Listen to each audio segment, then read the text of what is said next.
Cool Figure TV.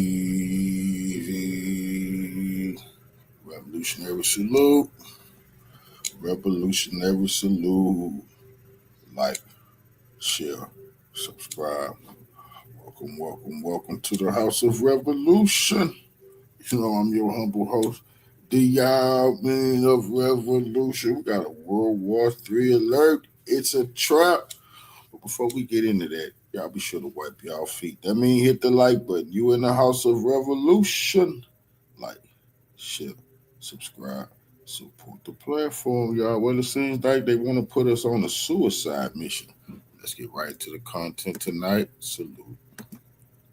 Donald Trump was in full panic mode in the Oval Office as Iran cut him out of any deal between Iran and Oman, and Iran did it in public. Iran has announced that it essentially reached a deal in principle with Oman to reopen the Strait of Hormuz in a way that is controlled and told by Iran. And in making this announcement of an agreement in principle, which should be rolled out even more over the next 24 to 48 hours, Iran has made it clear the United States has nothing to do with this at all. You have Iran's parliament leader, MB Ghalibaf, also making posts mocking Donald Trump moments ago. MB Ghalibaf, he was the lead negotiator in the exchanges that previously took place between Iran and the United States. And now he also finalizing this deal with Oman. He goes, massive attack coming. Wait, never mind. They want to negotiate. That's theater diplomacy on loop. Using bullying and broken promises, fake news as leverage is a failed strategy. Acknowledge the facts, fulfill your commitments. We don't need more theater. And then Iran announced that they were moving forward with this deal with Oman. Also, this should be noted, really not getting coverage anywhere else. Iran state media Tasnim explained how there have been sounds of at least 2 explosions heard by Keshem, right there in the Strait of Hormuz. It was due to confronting hostile enemy targets near the entrance to the Strait of Hormuz. The achievements of this operation by our brave forces will be announced to the public in the coming hours. And so what appears to have taken place, whether these were U.S. ships trying to get into the Strait of Hormuz or the U.S. telling other ships to get into the Strait of Hormuz, Iran is announcing they shot at them, and then whatever was going to happen, people who were trying to get into the strait abandoned their plan. Now, with this as prelude, Donald Trump in the Oval Office was asked. So we're hearing about this deal in the Strait of Hormuz. Hey, Donald. He's got the weird hair thing going too. He's like been wearing a wig or something, it appears. At least that's what it looks like. Has a deal been reached to reopen the Strait of Hormuz? And Trump's like, I don't know. It's sort of open now. We control it. Yeah, buddy, I'm sure we control it. Everybody looks at this guy now like he's such a loser. Like you just see him and you're like, oh, that guy, that pathetic thing, that pathetic vile scum. Here, play this clip. Has a deal been reached to reopen the Strait of Hormuz? Well, I don't want to say it has been. It's sort of open right now. You know, we have a thing called the blockade headed up by the U.S. Navy, and we control it. And now we control it, but they can always shoot something. They always have something or drop a mine. More from Donald Trump right here. He was asked by the press, so you posted overnight the U.S. has massive amounts of munitions and you denied shortages. There's a request, though, to restock 21 billion at least. So why is that necessary if you have everything? Again, he lies. And again, you just look at him and you're just like, ugh, you're so pathetic. Here, play this clip. President, on munitions, you posted overnight that the U.S. has a massive amount and right. You denied any shortages. There is a supplemental request for $21 billion to restock. So why is that request still there? If there's because we need more all the time. I mean, we need more. Look, we gave tremendous amount to Ukraine. The Biden people did. And they were given free of charge, no charge, billions, hundreds of billions of dollars. And fortunately, I built up so much during my term. I rebuilt the military and also loaded it up with a lot of stuff. We have certain types of munitions that are very powerful, that we have virtual unlimited supply. We have others where it's a little bit tighter. and we're getting them in on a daily basis. As you know, our defense companies are building more plants right now than at any point in history. They're building plants for the Patriots, for the Tomahawks, for everything. But we have certain types of munitions, which are very, they may not be as accurate. They may not be, they're not as elite. We have elite too, but we're watching that very closely. But we have certain types which are very powerful and very good. And we have an unlimited supply. Now, that's the only thing you're telling the truth about. We done wasted all our precision, guided, advanced missiles. You're going to need rare earth minerals to make more of those in China, not giving to you. But we got tens of thousands of what's called, see, those advanced missiles is called smart bombs. We got what's called dummy bombs. That's not GPS. That's not GPS coordinated, that you just shoot and it might hit a kindergarten. It might hit a daycare. It might hit a see, that's will get you hung in the International Criminal Court. See? So we're in great shape. But with that being said, we always want more. We have to have more. We have other things maybe come up. Maybe come up and maybe don't come up. Hopefully nothing else does come up. But we're in very good shape. We have literally massive amounts of ammunition. Next, Donald Trump is asked about how Russia has escalated its attacks on Ukraine with ballistic missiles because Ukraine doesn't have Patriot interceptors. U.S. promised Ukraine PAC-3 interceptors, and U.S. promised Ukraine a license for the interceptors at least. Then Donald Trump rug pulled Ukraine after tapping Zelensky along, making Zelensky think he would get these interceptors. Trump's like, yeah, we're not even involved in that. That's a whole other ocean away. Here, play this clip. Russia seems to have increased their attacks on civilians. I know. That must be a concern. Well, look, we're not involved from the standpoint we're separated by an ocean, but I hate to see 25,000 young people a month get killed, and that's what's happening. Between Russia and Ukraine, they're losing on average 25,000, mostly soldiers, a month. And we're working on it, and I think we're making progress, but it's a violent, very violent war. There's a lot of hatred in that war, a lot of hatred between the two leaders. I settled 8 wars. I thought this would be maybe one of the easier ones, and it turned out to be the most difficult, but progress is being made. Thank you very much, everybody. Thank you. Very much. Well, what about this, Donald? A reporter says, Zelensky says his country desperately needs long-range missiles. And Trump, after claiming we have all the munitions we need, attacks former President Biden and says, well, we need missiles too. Again, what a pathetic loser. This guy is such a damn loser. Here, play this clip. Mr. President, on Ukraine, President Zelensky says his country desperately needs long-range missiles or those Patriot missile batteries. Is that something that you're... Well, I mean, we want missiles too. When Biden gave him so much, Biden gave $300 billion worth of ammunition. He's then asked about Max Miller, who has had numerous very credible allegations, but allegations against him by his wife, allegations that he was abusive to her, to his daughter, to other women. Max Miller denies it, but he's looked like an absolute psychopath on the various interviews he's been doing lately as well. Donald Trump says, I'm not going to get involved in this. Yeah, I'll just, good luck, Maxie. Trump calls him Maxie, by the way, his boy Maxie. Here, play this clip. Mr. President, the deadline for Representative Max Miller to withdraw from his race is coming up next week. Do you believe he should withdraw? Well, I'm not going to get involved in that. It's a very sad situation. And I know Max very well. But it's very, very sad that a situation like that takes place. Yeah. Do you think the DOJ should? A reporter then says, all right, but this war is really causing a lot of Americans pain. What's your message on affordability? And Trump's like, whatever, I inherited the highest prices. That's why there's an issue. Here, play this clip. And Mr. President, Republicans are arguing a lot right now about affordability. What is your message on affordability going into the midterm? Well, that's a good question, but it's sort of simple to answer. I inherited the highest prices ever. I inherited the worst inflation in the history of our country. And we have done an amazing job.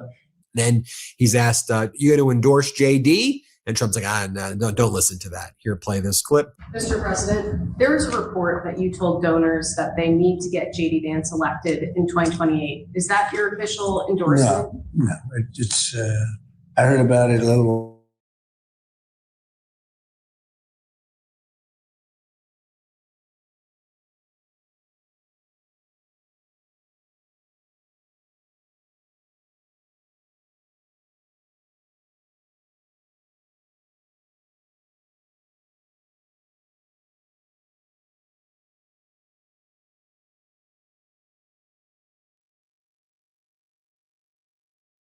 No deal in terms of Hormuz.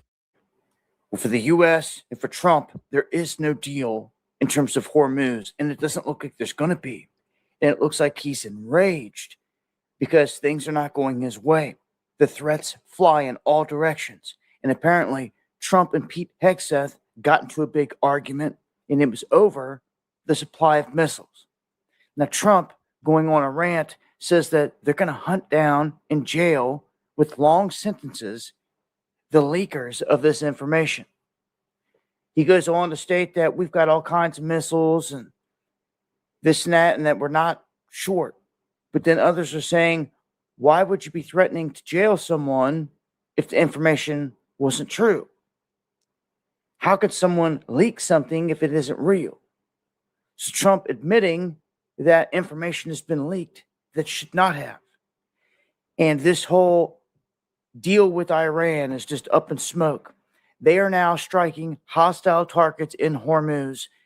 They are declaring the Oman deal in motion, but that it does not include the United States, Israel, or any other protection, any other allies. The Strait of Tears is firing up on the other end on the Red Sea to put pressure on this front. And they're just putting the United States out of this. They're saying that they're not part of the talks. They can't come through the waterway, and they're going to receive no goods. So this is not good.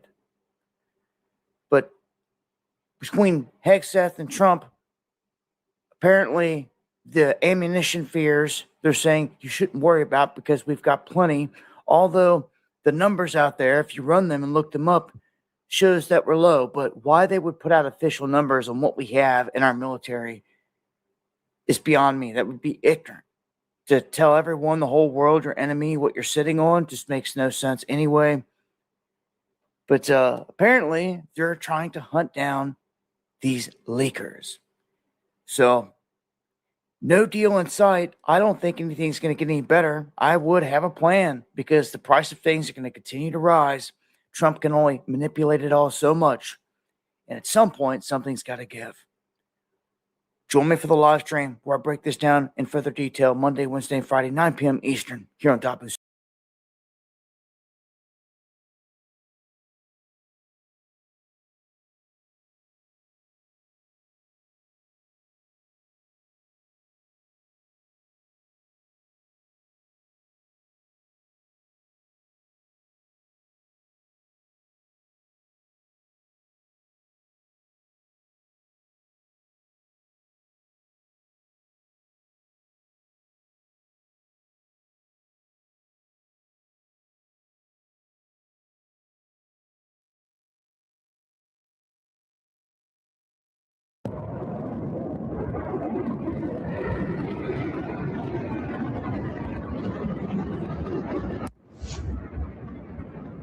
Not AI or a movie clip, and never before published in such large quantities, that the latest footage shows a stunning mass launch of Iskander ballistic missiles, aimed on Kyiv and its surroundings in the early hours of August 5, 2026.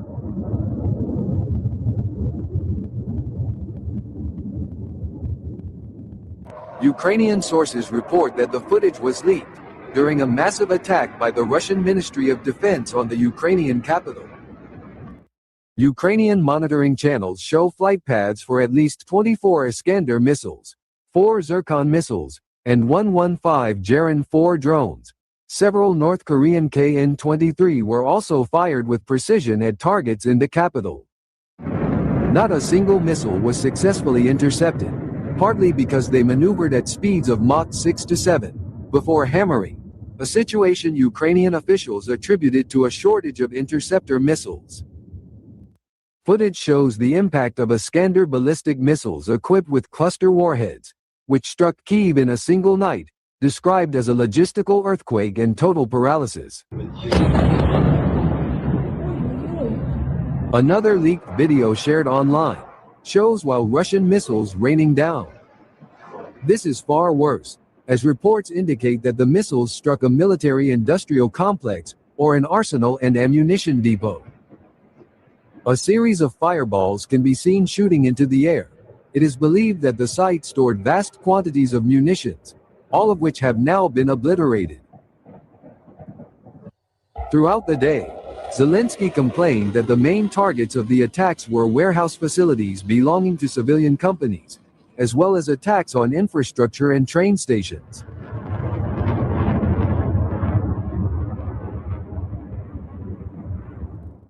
After hours of relentless explosions, the figures reveal the catastrophic scale of the total destruction of logistics arteries and distribution centers, as well as the damage to drone assembly lines. Russian media reported that 78 facilities, belonging to at least 13 Ukrainian and foreign companies, sustained damage, including 13 warehouses, production facilities, buildings, greenhouses, and 59 vehicles. This massive attack is a response to Ukrainian strikes on warehouses owned by Russian companies, and Russian attacks are now also aimed at destroying Ukrainian businesses, according to a statement.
Against the backdrop of the numerous successes of the Russian army on the battlefield in Ukraine, Moscow continues to actively develop all segments of its armed forces, including the submarine fleet. So, a few days ago, Russia launched the newest nuclear submarine Ulyanovsk of the project Yazunem. At the same time, it is worth noting that 30 days before that, Russia laid down the latest nuclear submarine Murmansk of the same project. Thus, it becomes clear that starting in 2026, Russia has significantly accelerated the development program of its submarine fleet. All this has led to the development and production of high-tech submarines on an annual schedule.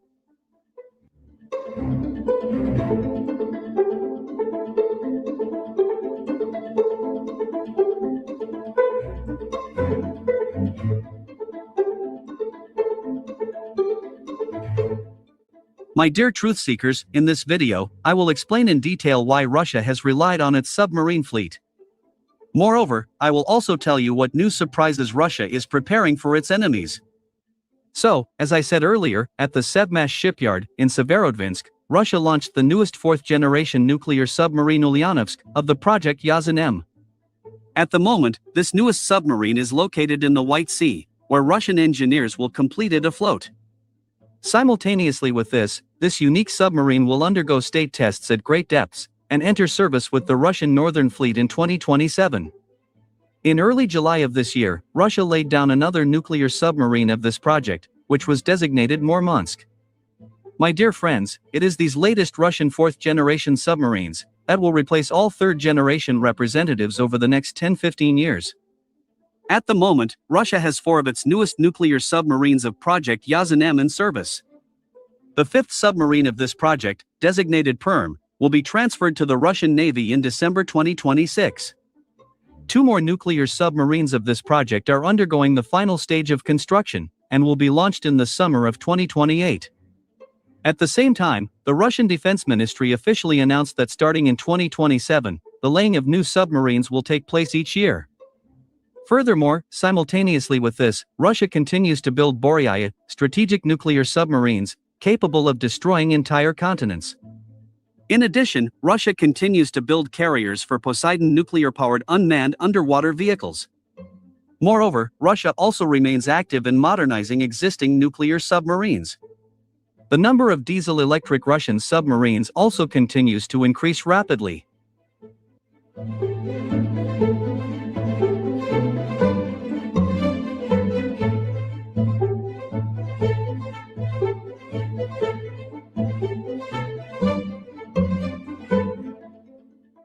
Given that the creation of modern submarines is still the most complex technological process in the world, only Russia, China, and the United States can afford work of this scale. Against this backdrop, a reasonable question arises. How did Russia manage to gain such a high pace in the production of technologically complex nuclear submarines and become a world leader in this field? Well, my dear friends, this is the result not only of the powerful Soviet scientific base, but also of the competent decisions of the Russian High Military Command in the early 1990s.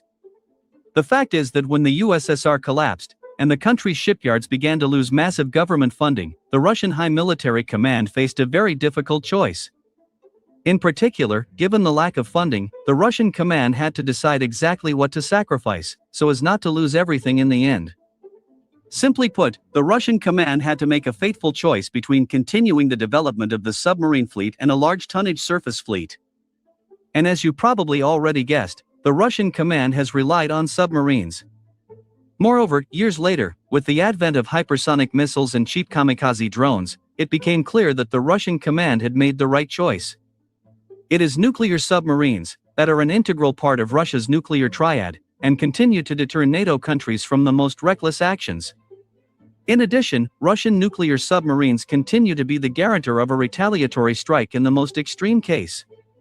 That is why, starting in the 1990s, Russia stopped building huge warships and fully switched not only to creating new nuclear submarines, but also to improving existing ones.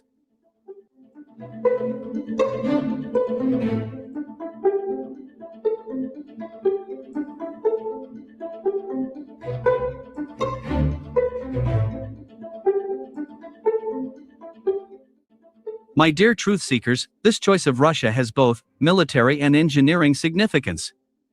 The fact is that life has already proved that any country can lose the ability to create complex technological products within 10-20 years. For example, after the collapse of the USSR, the United States has forgotten how to create high-quality nuclear fuel for its nuclear power plants, as Washington had been buying that nuclear fuel from Moscow for 35 years. The collapse of the USSR also harmed Russia. The fact is that for 35 years, to create civilian aircraft and satellites, Moscow has purchased all the necessary electronics from the West. It was only after 2014 that Russia began to gradually restore the skills of mass production of new civil aircraft and satellites, using only Russian components. However, if Russia had made the wrong choice in the 1990s and had forgotten how to build nuclear submarines, it would have been a real disaster. For example, Britain is currently experiencing this disaster. In recent decades, London has completely forgotten how to build new nuclear submarines. At the moment, Britain is making every effort to somehow fix the situation.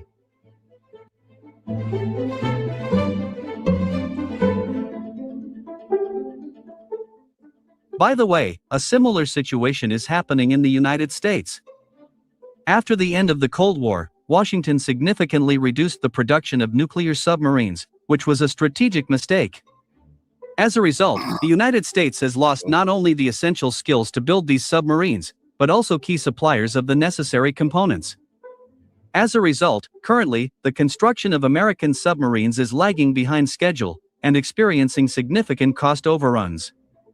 All this led to the fact that Russia not only caught up with the United States in the number of nuclear submarines, but also secured first place in 2027. The fact that Moscow relied on the submarine fleet in the 1990s allowed Russia to maintain an engineering and production school and achieve a good pace of building modern nuclear submarines. All this really commands respect. However, Russia did not stop there and continued to make unpleasant surprises for its enemies.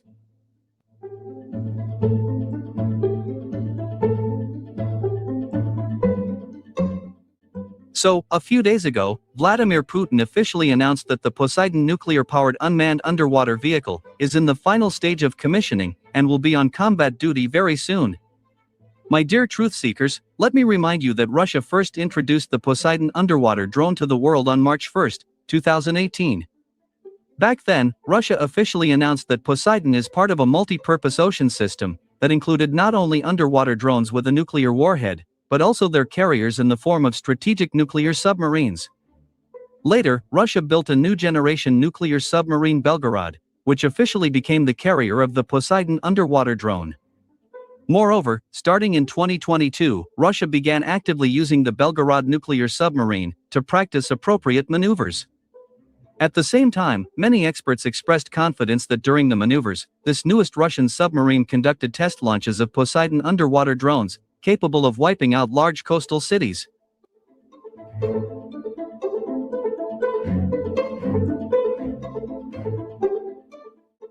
However, the bad news for the West did not end there. On November 1, 2025, Russia launched the latest nuclear submarine Khabarovsk, which will become a regular carrier of Poseidon underwater drones. Thus, with the help of these unique carriers and a compact nuclear reactor, Poseidon received an unlimited range. At the same time, it is worth noting that during the decisive strike, Poseidon's speed can reach 150 km per hour. Although Poseidon's main characteristics are strictly classified, many experts express confidence that the warhead of this underwater drone can reach 2 megatons. As a result, Poseidon's blast wave can cause a powerful tsunami that will completely destroy the enemy's entire coastal infrastructure. Thus, as you can see, Russia continues to be the only country in the world armed with such unique weapon systems with incredible capabilities. Over the past few years, Russia has proved the effectiveness of Orshnik and hypersonic missiles such as Kinzhal and Zircon. In addition, Russia has also successfully conducted several test launches of the nuclear-powered, nuclear-armed cruise missile Burevestnik. All this led to the fact that Western propagandists stopped making videos where they ridiculed the Poseidon nuclear-powered unmanned underwater vehicle, calling this weapon a cartoon of the Kremlin. All this indicates that Western propagandists have finally realized that Poseidon not only exists, but also undergoes regular tests before Russia puts it into service. And regrettably for the West, all indications suggest that this will occur in the very near future.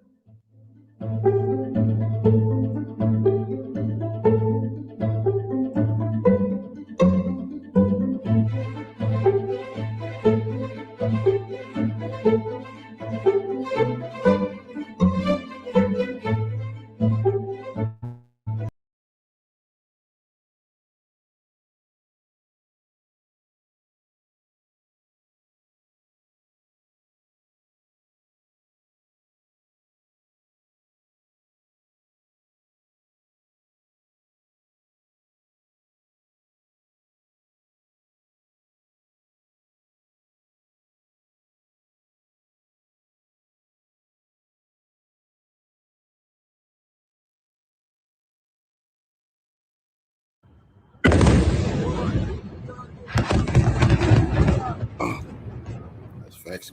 Salute, soldier. Images from several neighborhoods in the sky over the capital of Kiev turned red following an unprecedented attack by the Russian Ministry of Defense in the early hours of August 5, 2026. Strong videos circulated online, showing panoramic views of multiple simultaneous fires on the right bank, stretching for kilometers, after the area sustained numerous strikes during a 20-minute airstrike. Ukrainian monitoring channels reported that Russia launched at least 30 missiles, including Zircon, S-400, and Iskander-M tactical ballistic missiles equipped with cluster warheads, and North Korean KN-23 ballistic missiles equipped with cluster munitions, were also used. Residents described a relentless series of explosions. As a result of the attack, infrastructure facilities and warehouses caught fire in Obolonsky, Holosysky, and Smityshinsky districts, according to the Kiev City Military Administration. These were not random nighttime shots, and reports confirm several impacts, the inevitable consequences for Kiev. A major fire was reported at a warehouse, used to store NATO ammunition and weapons that had exploded in Vaishnovoy, on the outskirts of the capital.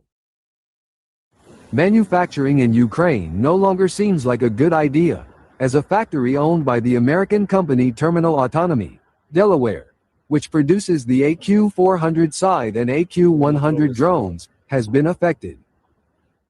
There has been an ammonia NH3 leak in Holosysky district, and Kiev Mayor Vitaly Klitschko stated that emergency services are being dispatched to the site of the attack, and residents of the capital are advised to remain indoors. The attached video shows Epicenter, one of Ukrainian largest shopping mall, which caught fire along with a gas station and was completely destroyed. Only rubble remains. The strike also hit the online marketplace Rosetka in Brovary, Rabin Group, and Fozzy, as well as other logistics companies, and all merchandise has been reduced to ashes, according to Ukrainian sources. The war of attrition appears to have entered a new phase. It seems the attack on Wildberries has opened a Pandora's box for the Zelensky regime. Russia is attacking everything in sight, said one of Zelensky's advisors. Retail warehouses, food storage facilities, logistics centers, businesses, and building materials warehouses have been targeted, added Sergei Flash Beskresnov. Experts describe what is happening today as no picnic, and note that Russia has been waiting patiently for this moment, as if sitting on hot coals.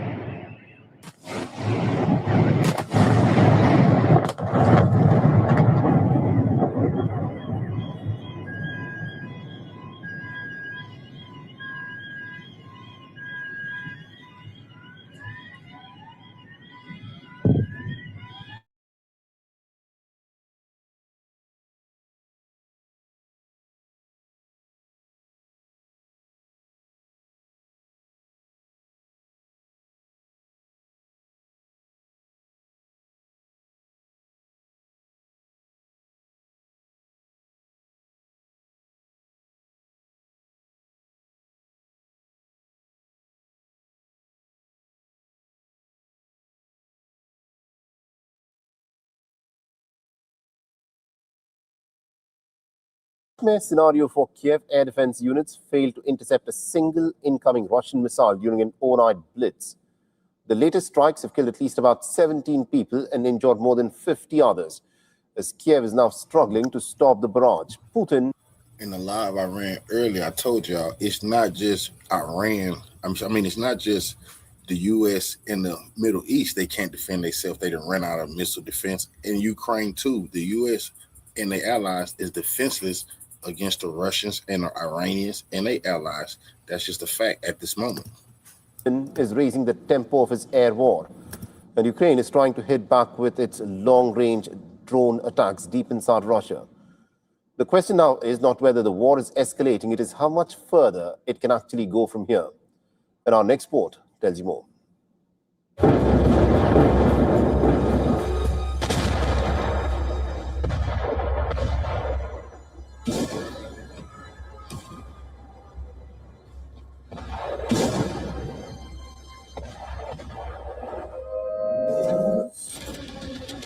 The missiles came first. There was no warning beyond the sirens. Just a series of explosions, one after another.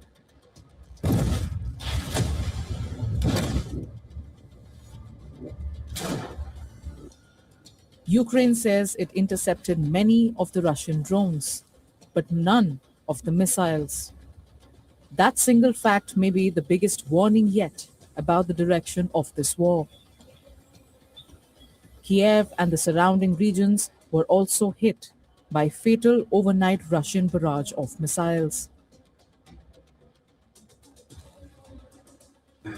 The night was so terrifying, so hard. It's scary to read the news because these are people, and we've gotten used to waking up thinking, we were lucky today, and that's very scary. My husband is on the front lines, and just imagine how he's worrying that a missile is flying toward my house right now, and every night, instead of resting, he calls to ask, where am I? Have I gone down to the shelter or not? I couldn't believe it. I'd already been in Kyiv and had heard explosions before, but nothing like today. You couldn't even hear that it was a missile.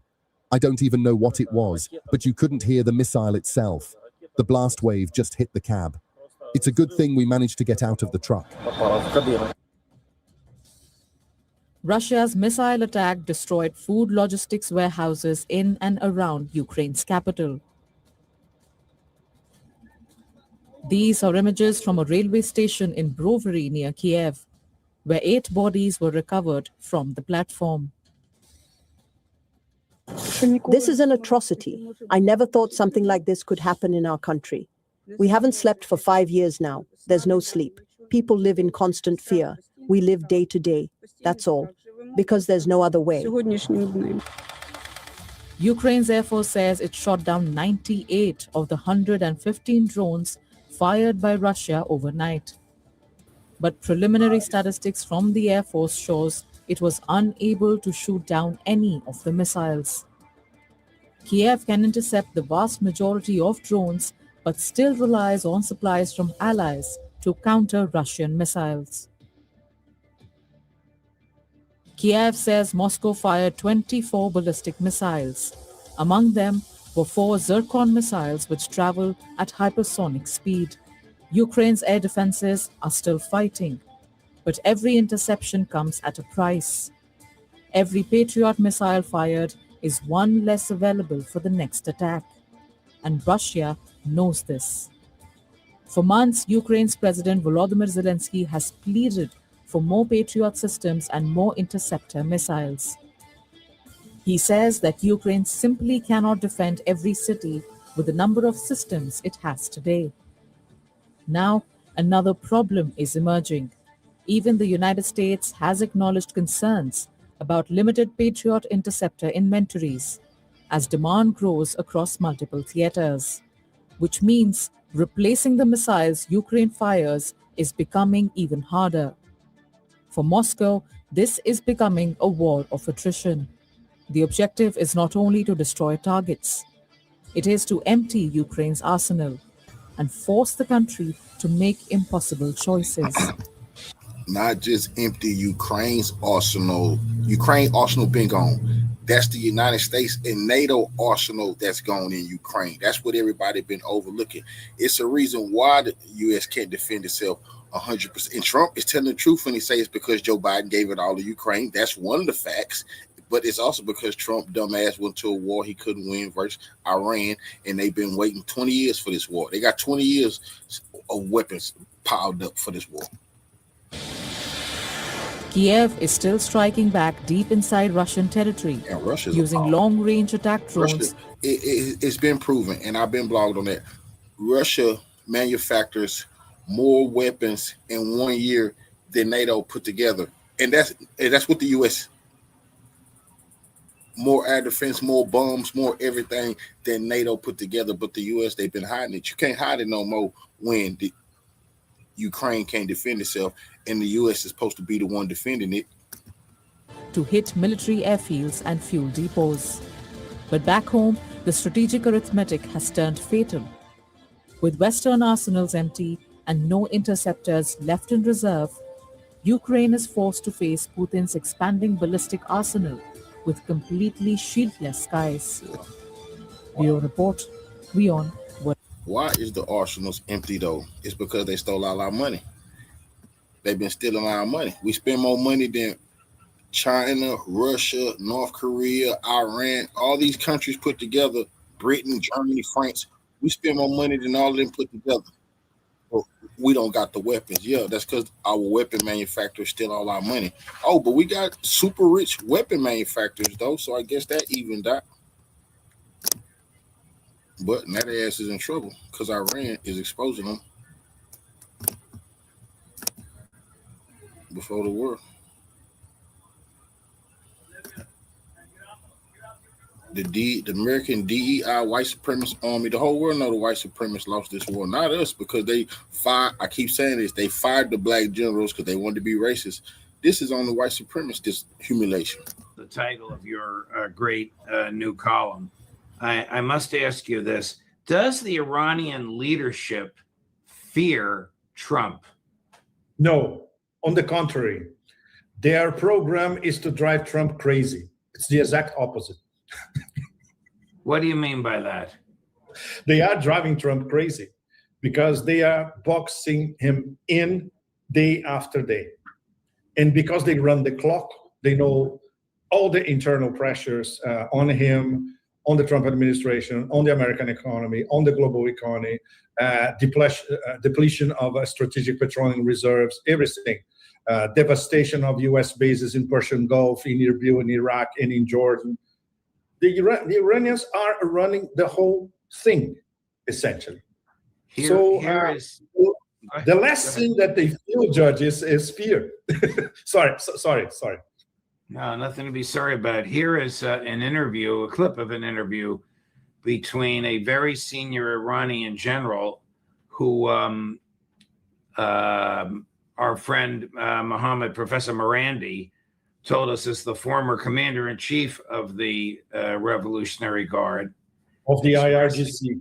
Correct, expressing some profound and incisive understanding of Donald Trump. Cut number 9, Chris. The fundamental problem that Donald Trump has, in my personal opinion, is that there is this significant and noticeable shortage of both genuine wisdom and sound prudence. I mean, practically speaking, he's got issues.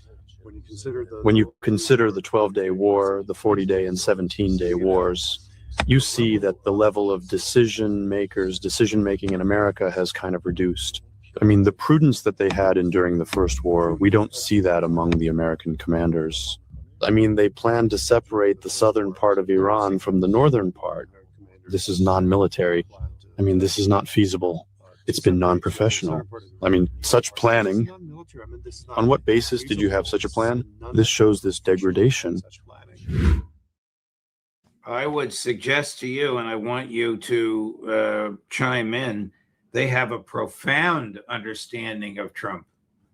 Absolutely. And our friend, Professor Morandi, must have told you, Judge, that this guy, Mohsen Rezai, he's now the top military advisor to the Supreme Leader, Mojtaba Khamenei. Wow. He's up there. He's in fact more influential overall than the current commander-in-chief of the IRGC, Vahidi. So I saw this interview. It's absolutely outstanding. Once again, it proves not only across West Asia, but across the global South, in fact, how the Iranians, they understand everything there is to know about not only Trump himself, but how the Trump administration works. And, I was joking at the beginning of the show today that their program is basically to drive Trump nuts. It's because they know how to do it. And they haven't even read, as far as we know, this latest book that is out in the US only a few days ago about Roy Cohn. Roy Cohn taught all the tricks in the book to a young Donald Trump. The New Yorker published an excerpt of the book. I linked on my Telegram channel. If you read just the excerpt of the book, it's all there. The psyche of Donald Trump in action. And obviously, the Iranians have been cultivating this for months. They already know the timing of everything that Trump does. They decode the language. Nothing is lost in translation from English to Farsi. They have excellent people in Iran, totally fluent in English, and of course, totally fluent in the way the US works. So there are no surprises. Here's a posting just 25 minutes ago by Ghalibaf, the Speaker of the Republic of Iran's parliament. Massive attack coming. Wait, never mind. They want to negotiate. That's theater diplomacy on loop, using bullying, broken promises, fake news as leverage is a failed strategy. Acknowledge the facts and fulfill your commitments. We don't need more theater. I've not heard them be that direct in their evaluation of and words to President Trump. Have you? Because now there's a feeling of self-confidence and all across the political spectrum, Judge. The political spectrum, the diplomatic spectrum, and the military spectrum, reflecting what they are discussing at the Supreme National Security Council, and of course the relation with leader Mojtaba Khamenei, who's always invisible, but he is coordinating all that. This is the most extraordinary thing. You can imagine 90 million Iranians, they had pledged allegiance to an invisible leader. Sometimes there's a statement here, a statement there, but the weight of his spiritual, ethical, moral, political presence is something unquantifiable, in fact. And people directly relate to what he used to say before, when he was just the son of Ayatollah Khamenei, when he had many different, let's say, jobs, but mostly in the shade. One of them was coordinating very closely with the IRGC. He never believed that the Americans could be trusted.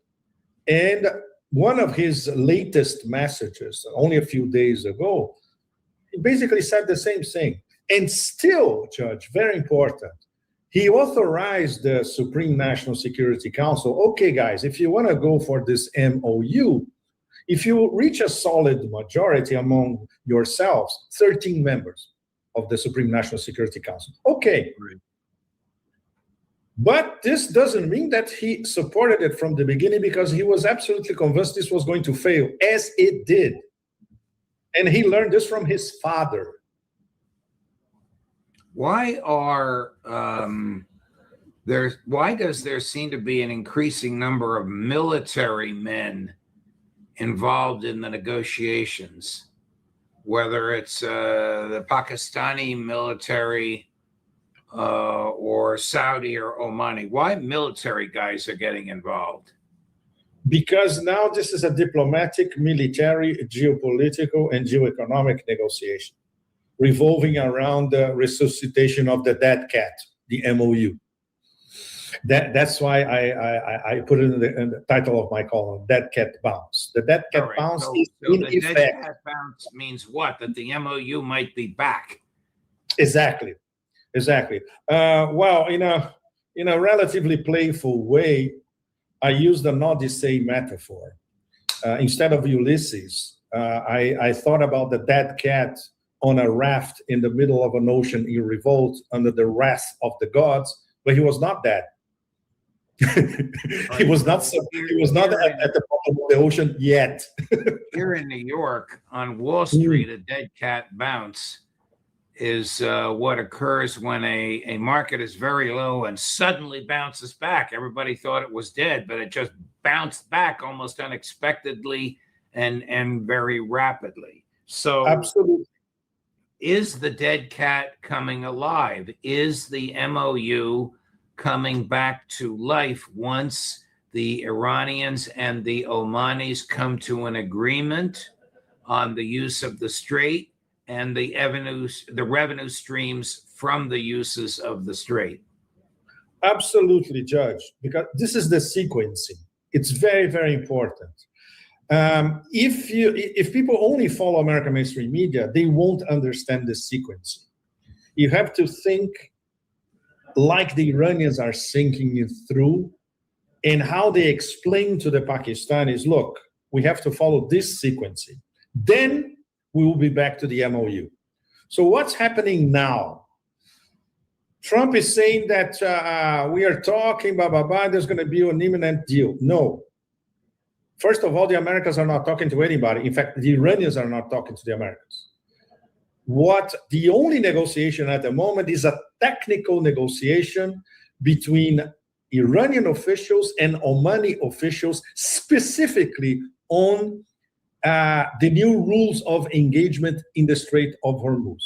And they are about to reach an agreement. And this agreement, very important, is between Tehran and Muscat. Nobody else, not even other GCC members. And as it stands, it's going to be everything sailing into the Strait of Hormuz will be controlled by Iran. IRGC Navy, the PGSA, the new body that they established to run everything in the Persian Gulf, and everybody sailing out of the Strait of Hormuz, going to Gulf of Oman, Arabian Sea, and further on down to Asia.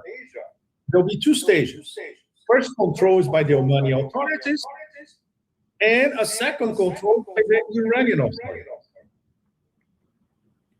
So this is where we are, and it's practically clinched. Once this temporary, very important, not a full-term deal, once this temporary accord is clinched, then the Iranians will be willing to go back to the table and basically the MOU to be implemented, not to renegotiate the MOU. Everything is over there in the 14th point. And the Americans broke it. And the Iranians told the Pakistanis, look, we'll be back as long as the Americans start fulfilling what they signed in terms of the MOU. Do the hardliners, whether in the Council of Experts or the Parliament or even on the streets, not want the MOU resurrected, even though it, in my opinion, and I suspect in yours, decidedly favors Iran? Yes, it does. But it's very, very important, Judge. This cannot be interpreted as American mainstream media is interpreted as a rift at the top. No, there are different interpretations. It's not a rift. It's a matter. The key, absolute key issue is: can we trust the U.S.? Everybody knows. Minister of Foreign Relations, diplomats, the Parliament, and of course the hardliners, generals or not generals, know that it's impossible to trust President Trump and the Trump administration because they broke everything that they signed, not signed, or whatever. But they don't close the window of opportunity in the diplomatic sphere.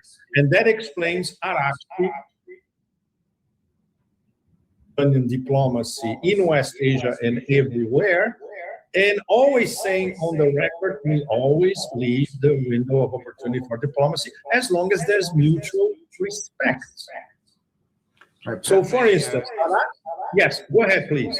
I'm going to ask you to log off and log back on because we're having problems with your echo. Audio. This is not you, it's StreamYard. So okay, log off no and problem. log back on. I will log off and be back soon. Thank you. Okay. Those of you who have been with us all day know that this problem has been plaguing us all day. And while this is not a long-term fix, it often works for the duration of the show, this logging off and logging on. Apologies, even though this is not anything we can do about it here. We have complained to the provider, StreamYard, and they've given us an AI answer. We told them we want a human answer. Here's Pepe back. All right. Yes. I hope it's okay now. Yeah, I cannot hear the echo anymore. No, it sounds the same, but we'll just have to finish. We got about 4 or 5 minutes left. Will Iran press the U.S. to, well, before I get there, what is Israel doing while the sovereignty over the Strait of Hormuz is being decided definitively in such a way as to exclude them? I can't imagine Oman or Iran permitting any ships destined for or coming from Israel. For the moment, they are doing nothing. They are just waiting to see what's going to be decided between Iran and Oman. And of course, how the United States is going to officially react to that. Then they will come back to doing what they usually do, kill people in many different ways, as we know it. Will this war ever end while Israel is still in Gaza and Lebanon? No. No, because Gaza and Lebanon are part of the axis of resistance. Absolutely, absolutely not. So this could be a forever war in more ways than one. And of course, we're going to have different stages depending on how the Strait of Hormuz is resolved, or if it's left unresolved, but as a fact on the seas, in fact, that the Americans have to adapt to, like after the Brits with the Suez Canal crisis in 56, 57. Then it's a different story because the axis of resistance will rearrange their strategy vis-a-vis Israel. But the key problem, which is what Israel did and continues to do in Gaza, West Bank, and against Lebanon, will not disappear. This is very important what you put on screen, Judge, what President Pezeshkian said. He believes in the MOU. Yes. Let me read it aloud for the benefit of those who take judging freedom on audio only. I believe this memorandum will be the center of gravity of our foreign relations in the future. We must strive to compel the enemy to remain committed to what it has signed. The security of our country, the region, and our allies will be enhanced by this memorandum. This is posted by President Pezeshkian of Iran. What Trump has posted, of course, is more threats and bluster, which, as we know from the statement from Speaker Ghalibaf and General Razai, nobody takes seriously. No, they don't. And that's another key issue at the moment, Judge. What Pezeshkian is saying, which is exactly how Arakshi is negotiating vis-a-vis the possibility of reopening the dead cat, resuscitating the dead cat, the MOU, there are RGC hardliners who are totally against it. And even more important, Iranian public opinion is overwhelmingly against it, because there is a consensus all across every nook and cranny of Iranian society today. This is something our friend Professor Marandi can confirm, that it's absolutely impossible to negotiate with the Americans, and there's no element of trust whatsoever. All that is true, but there's got to be some sort of diplomatic understanding, and that's why we have Pezeshkian and Arakshi coming back to the possibility of going back to the negotiating table, but only after the Strait of Hormuz issue is resolved, which is they're trying to find a temporary agreement with the Omanis. And the Americans, what are they going to do? They're going to throw Oman under the bus? No. These are the two sovereign states bordering the Strait of Hormuz. So it's absolutely legal for them, okay, we're going to install the new rules of the game to navigate here. Makes total sense. When Ghalibaf or Arachi, the Iranian leaders, speak with the field marshal of the Pakistani army or the prime minister of Pakistan, do the field marshal or the prime minister relay anything to the Americans? Or is that line of communication no longer open? No, on the contrary, Judge, everything that the Iranians tell Munir, Arakshi, Ishaq Dar, the foreign minister, is relayed practically instantly to the Americans. And Larry and I have confirmed this with our sources, or the sources that feed us information from the negotiating table, behind the shades, how intel circulates. Or to whom are they relaying it? Not to the two real estate agents any longer, or are No. In the case of Asim Munir, Judge, it's very serious. He has Trump on speed dial, literally. They talk directly on the phone. And of course, there is a negotiating team on the American side. And this is something that one of our sources, he told, this is only one guy. It was impossible to reconfirm because he was the guy in the room in this particular negotiation. When an American delegation early last week went to Islamabad in Rawalpindi, the sister cities, Rawalpindi is the headquarters of the Pakistan Army. This guy told us that in his best evaluation, the American delegation came via the office of the vice president. This means these were J.D. Vance's people, not Tweedledee and Tweedledum, Witkoff and Kushner. So this is a major development.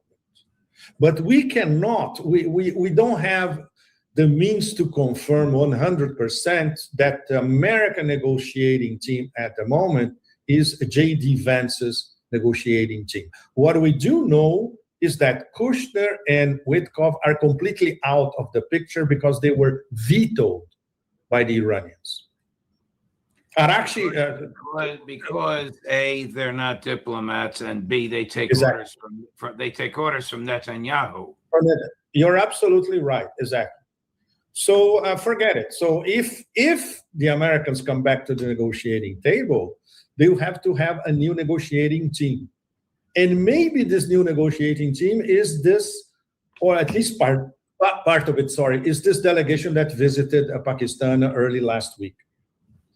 And yes, the Pakistanis tell the Americans everything that the Iranians communicate to them. So there is a constant flow of information. And behind everybody, Judge, very important, the Chinese, who are always in the shade, but the Chinese are the overarching power behind this channel of communication.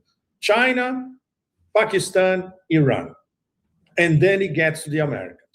And when he gets back, everything that comes back from the Americans goes straight to the Iran. The Pakistanis tell the Iranians immediately. And obviously the Chinese also know in 24/7 real time. Got it. Pepe, thank you very much, my dear friend. We will see you tomorrow with Larry Johnson on the Intelligence Community Roundtable. Oh, this will be great. Ray is going to be part of it as well? No, Ray is retiring, but you and Larry will be there to fill Ray's And I miss Ray so much.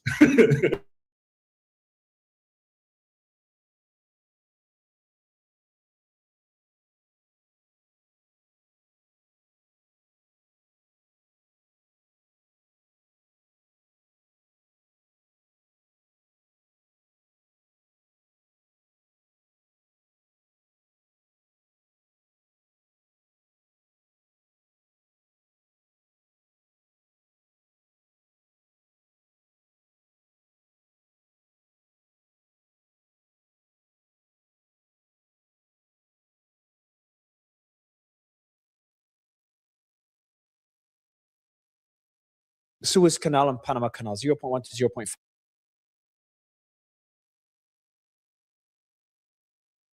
Delay by an hour. She's like, Mario, I already changed once.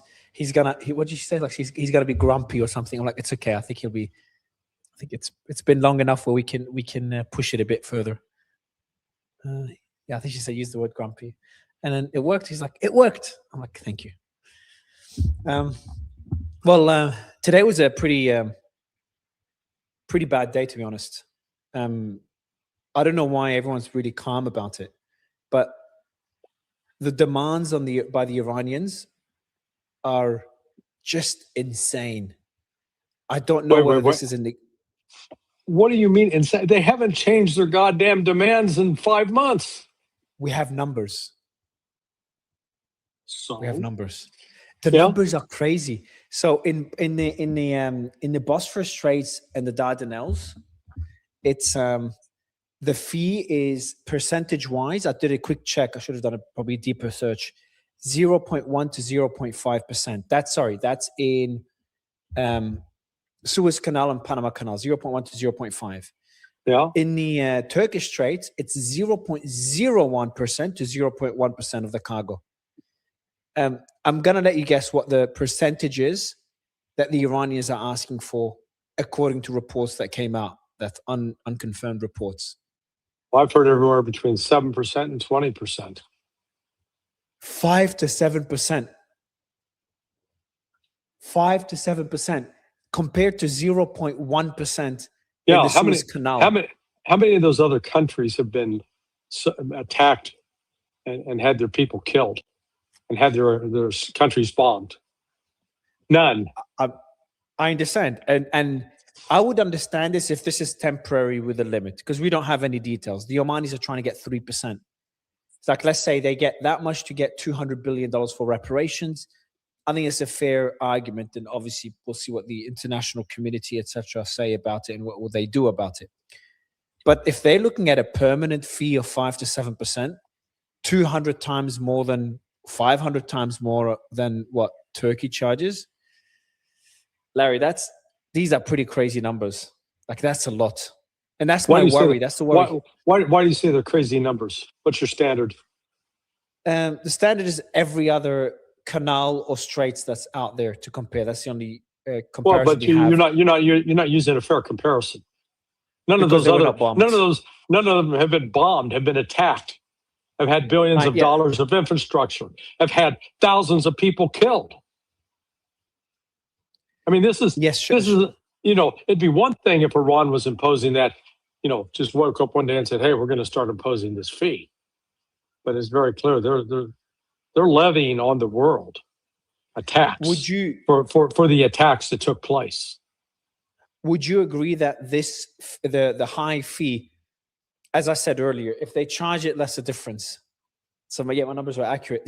By the way, Lisa, these are the numbers you found online, or you just did the quick graph based on what I said? We'll see if these are the actual, your post. Oh, my team did a post on it. Nice. Okay. Send me the post link there, Lisa, please. I want to check it out and read it for the audience. Would you agree that if they have a high percentage, Larry, they should do it until reparations are paid off because they face damages in this war of aggression, and then they go to something more along international standards? Is that fair? Where do you say international standards?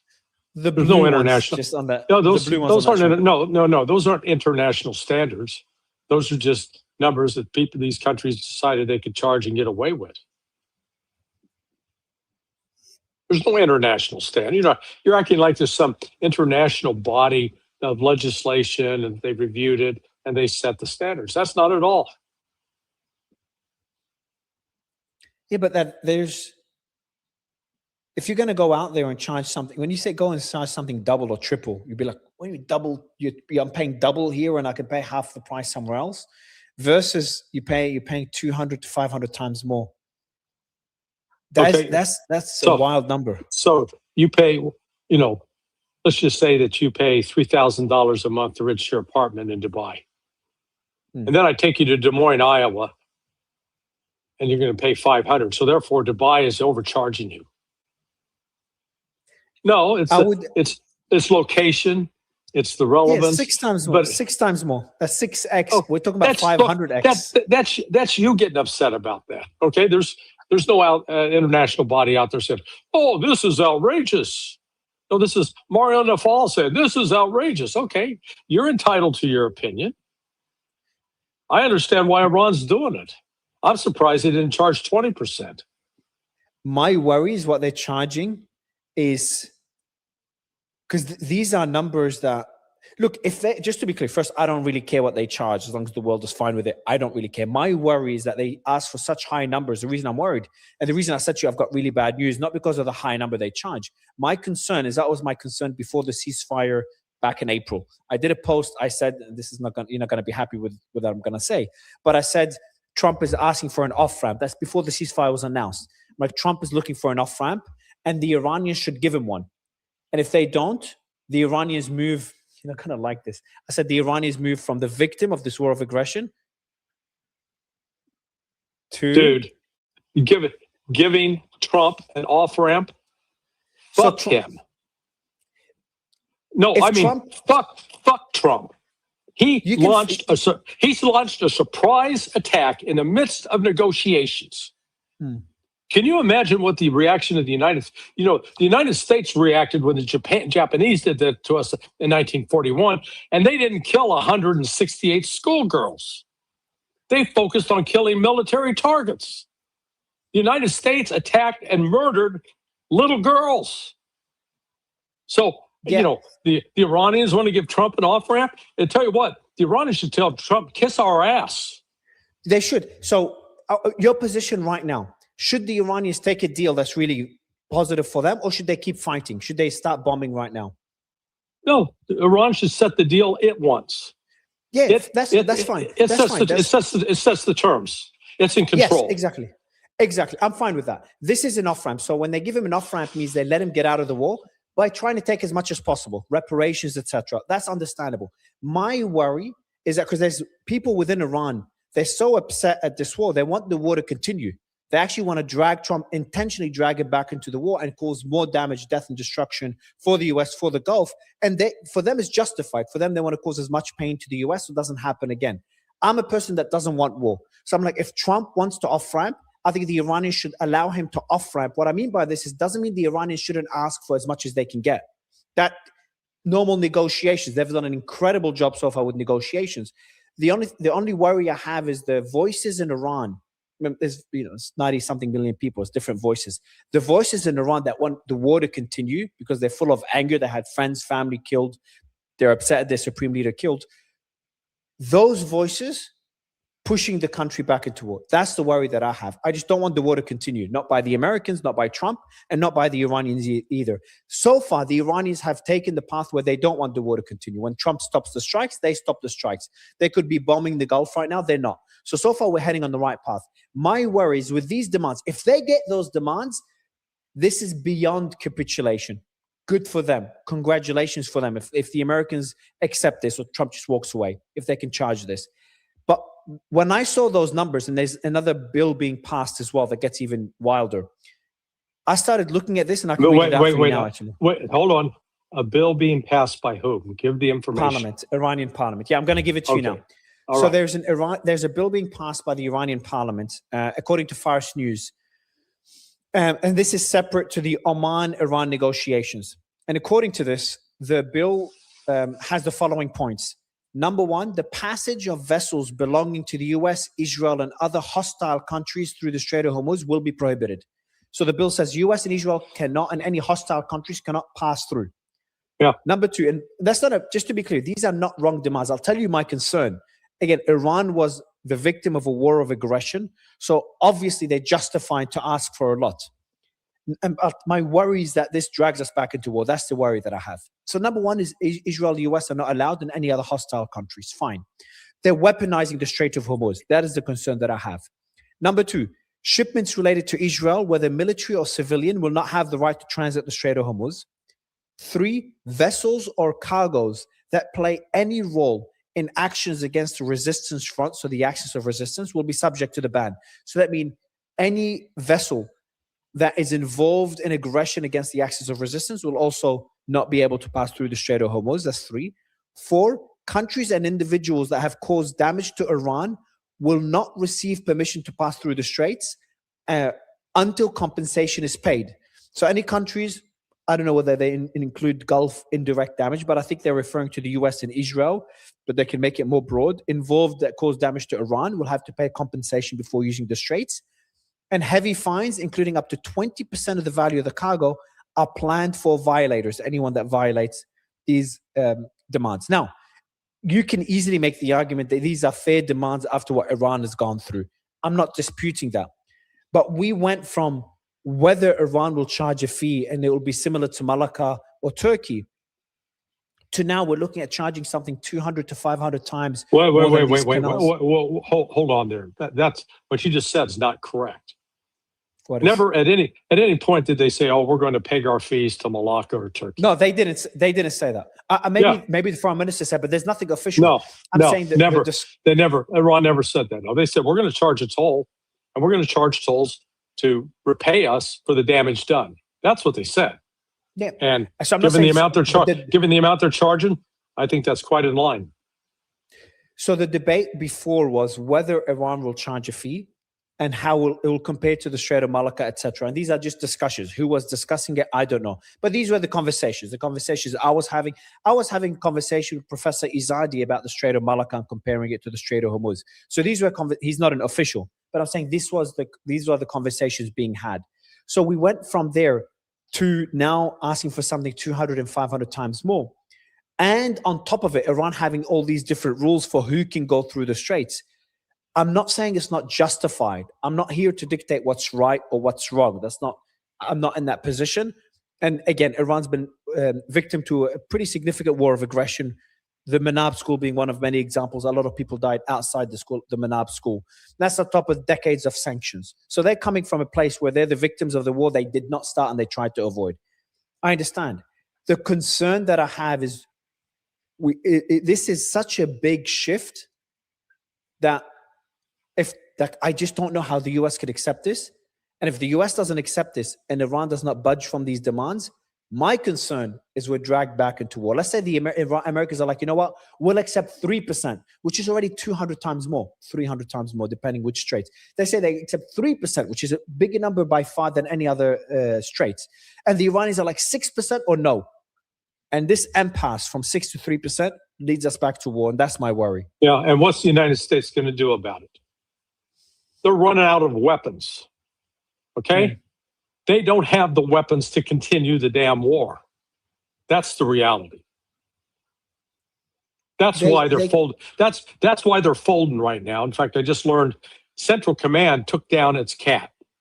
Okay? The Crisis Action Team, the 24/7, they took it down. It's no longer standing up. That means no more military missions, at least for the foreseeable future. Why? Because they're out of tomahawks. They're out of JASSMs. They're at critical levels that if they continue wasting them in Iran, the United States is going to be depleted, and they can't rebuild them because they need the stuff from China to rebuild them. And China's saying, screw you. We're not giving you a damn rare earth mineral at all. Yeah, so I know this. Like I'm the one who's been, foolishly saying the war is over for so long because I know this issue's existed from the beginning. Now they can still continue the war. Technically they can, but if they continue the war, number one, they don't have the precision missiles to have the precision strikes that they used to, and number two is they will run out completely. So they've already depleted the munitions, and there's reports on how Trump is pissed off at Hegseth when he found out they've depleted them. They can continue the war. It's suicidal. Okay, but hang on right there. Trump's pissed off at Hegseth. This is not Hegseth's fault. Okay, I'm not saying it is. Yeah. Well, I mean, but don't repeat that. He's blaming. Okay, Trump blames Hegseth. It's not Hegseth's fault. This is the fault of how the U.S. strategic doctrine is established, how it's funded, and with no thought given whatsoever to supply chains. I mean, this started before Trump, but nobody sat down, and in fact, people that try to raise it as an issue initially get shouted down. Case in point. I mean, I pointed this out 4 months ago, for God's sake, and everyone's acting like it's new. It's not new. No, it was being discussed even during the all you had to do was just do Ukraine war just do some basic reading to understand what the hell's going on. And instead, America is enamored with its own hubris. So the point I'm making when I said that if a deal is not reached you said, what can the US do? My answer is the US could still get into a war. Is it a horrible idea? It's a suicidal idea, because then the US military will be weaker than it is now. It's already extremely weak. And they'll start depleting now they have a lot of these other munitions, but if they couldn't achieve their objectives with the precision missiles and tomahawks and the prisms they use, they're not going to be able to achieve them with the dumb bombs and the short-range missiles, and they will face significantly more casualties. So I'm not going to argue war is a good idea. I'm just saying that there's people I speak to that say, Mario, I debate people. I tell them the war's over. I've been doing that for months now, saying the war's over. And they're telling me, Mario, it's not over. I'm like, yeah, but the missiles are being depleted. They're like, yes, that is horrible. But he still has other missiles he could use if he chooses to. So, okay. Stop. What other missiles? The bunker busters, the dumb bombs, the short-range missiles. There's a lot of these. No, there's not a lot of those. Look, you're pulling this out of your rear end right now. The bunker busters, they're not going to fly aircraft over Iran now because they get shot down. And if the bunker busters were such a solution, which you can't, if you drop them on civilian areas, you're causing massive civilian casualties. Okay? And so you drop them on places like Pickaxe Mountain, all you do is blow up the dirt, because those structures are built to defeat and protect against bunker busters. Yeah, but you're telling me what I know. I know they're horrible ideas. You're just telling me how bad ideas. It's not it's not horrible idea. It's not even practical. It's a waste of munitions. I agree. But you're saying Trump. When I tell you I'm being rational, thinking rational, you tell me don't be rational. It's an irrational idea for now to attack. It's a very stupid idea to do so. I've been saying this for a very long time. It was an irrational. It was an irrational idea on 28th February, and they still did it. Thank you. So what I mean is, it's an even worse idea right now. But Trump could still do it. More aircraft will be shut down. The objectives won't be achieved. But I'm saying he could still try to do it if they don't reach a deal. That is a concern that many people have. I'm in the camp that I think the war is over for these reasons, along with the petroleum reserves, the fuel crisis that we've talked about, etc. I think the war is over.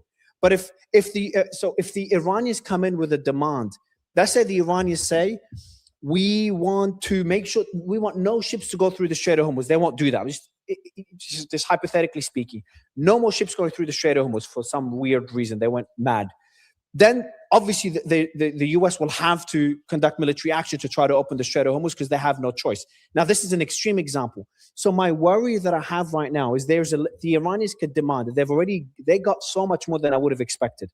I did not know when we got a ceasefire, they'll be able to get that many demands, which was extraordinary. And that's probably explains why Trump kept trying strikes, because the Iranians seemed to be demanding things that would be complete capitulation from the US. And Trump had to try strikes again to there's no way I can accept it. And that's why he's lashing out, saying how the Iranians are crazy and stupid, probably because behind the scenes they're requesting those things. And Trump is trying strikes. Now, they seem to have played it right, because we're at a stage right now where for the Omanis to offer 3%, it's an insane achievement they got there. I don't think the Iranians will push far enough. My position is I don't think they'll push far enough to get back into war. They've been very strategic and pragmatic with this. That's where I'm at. But I'm saying these developments we're at a crossroad of two paths. Either this is going to be complete capitulation by the US and the Iranians are going to get an incredible deal. My money's on that side. I thought the war's over a long time ago. Or the Iranians are going to have such extreme demands that Trump is going to be dragged back into war. That's the other option, which I don't think will happen, but it is a possibility. What are those extreme demands? Iran's demands they're already written down in the MOU.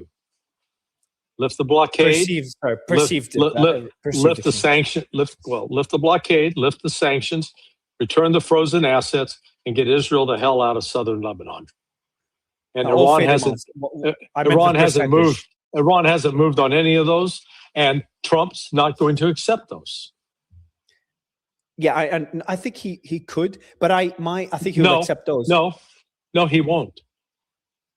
On which ones? Which ones don't you think he'll accept? He's not going to accept unfreezing assets, and he's not going to accept unblocking all sanctions.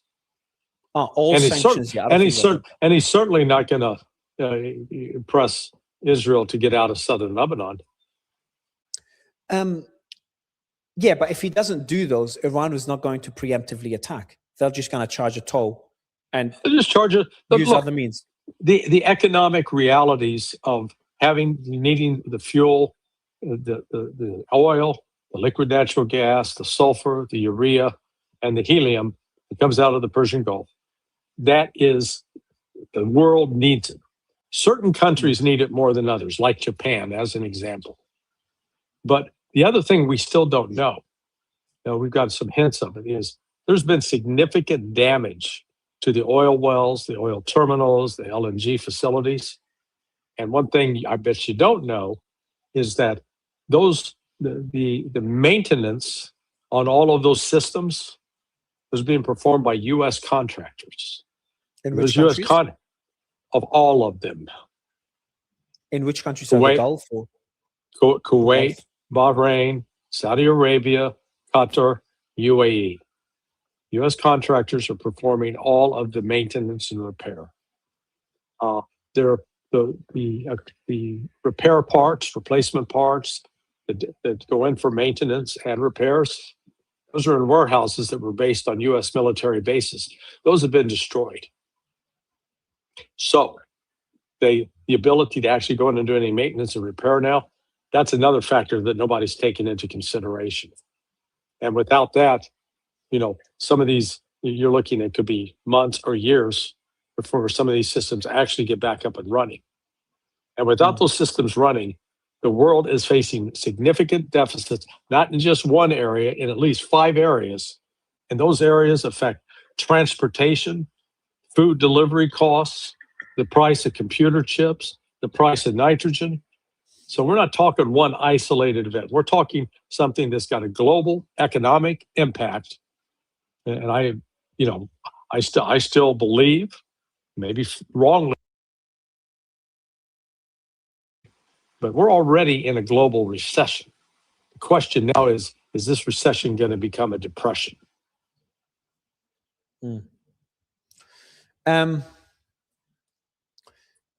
Yeah, so on the Strait of Hormuz, I think the new reality in the region is, so Trump doesn't have to unfreeze the assets, etc. He could just walk away, and it's up to the Iranians to decide what to do in response. Their biggest tool is, number one, Strait of Hormuz. Number two is threatening the Gulf, which is like an extreme case scenario. And they will start, based on this bill that are passing into law, they will start leveraging the Strait of Hormuz to advance their interests, whether getting a solution for the Houthi problem, maybe going Hezbollah, defending Hezbollah, maybe going all the way to Hamas as well in Gaza. So this is, and it's a thin line, because right now Iran is the victim of a war of aggression, and they're coming out of this as a victorious country, as the country that won, and the country that wins generally has the better deal. Israel always makes the argument whenever we win a war. Whenever I talk to people about why Israel hasn't given up the Golan Heights, etc., the people that believe Israel should occupy more territory, the argument they make for me is like, Mario, in war, when a country wins, in many cases they gain territory. That's been the case throughout history. In this case, on the Iranian front, there's no territory unless you consider the Strait of Hormuz territory, but there's a new reality in the region. Now, as a person that just doesn't want wars to happen, didn't want war to happen in the first place. I don't want the Houthi war to happen. So that's my position. How do we avoid wars? Obviously, I don't think the US is going to, I don't know, the US may be stupid enough to start a war again in the region. And now we've got Iran leveraging those tools to their advantage. And I don't know how that's going to turn out. I don't know. I really don't know. If the Iranians start to leverage the Strait of Hormuz and close it for other objectives, let's say the Israelis attack Hezbollah, everyone's like, that's not okay, and they close the Strait of Hormuz.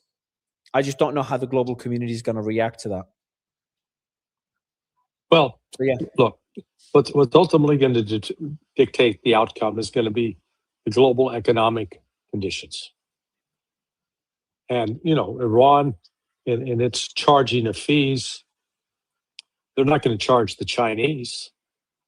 They're not going to charge the Russians. Of course, Russians aren't getting anything out of there to speak of. So remains to be seen what they do with India. If it's done with under the auspices of BRICS, they may give all the BRICS countries a pass. because the BRICS countries weren't involved with the attack. But they haven't given and any this- exceptions yet. There hasn't been talks of exceptions. No, I understand that, but there will be exceptions. You think? Want to take a bet? No, I don't want to take a bet. Yeah, there will be exceptions. I mean, just like the Houthis already have. They're going to shut down all the Saudi. Oh, sorry about that. All the Saudi oil exports. Someone's grumpy today. I want to take a bet. If I'm right, you're going to have to appear naked on your next show. Yeah, you were saying the Saudis, the Houthis. Well, you saw the Houthis made an exception for China. Yeah. Yeah. So, like I said, the Iranians are in the same ilk. The Iranians are making an exception for Pakistan. So it's not charging a fee for Pakistan. Yeah. So Pakistan's been playing. They've been trying to play a key role in all this. We'll see how the talks with MBS go. You had Sharif, and I believe Munir showed up as well in Saudi Arabia today. Maybe it was just Sharif. And Trump spoke to MBS 2 hours ago. Yeah. Please don't sell us out to those Pakistanis.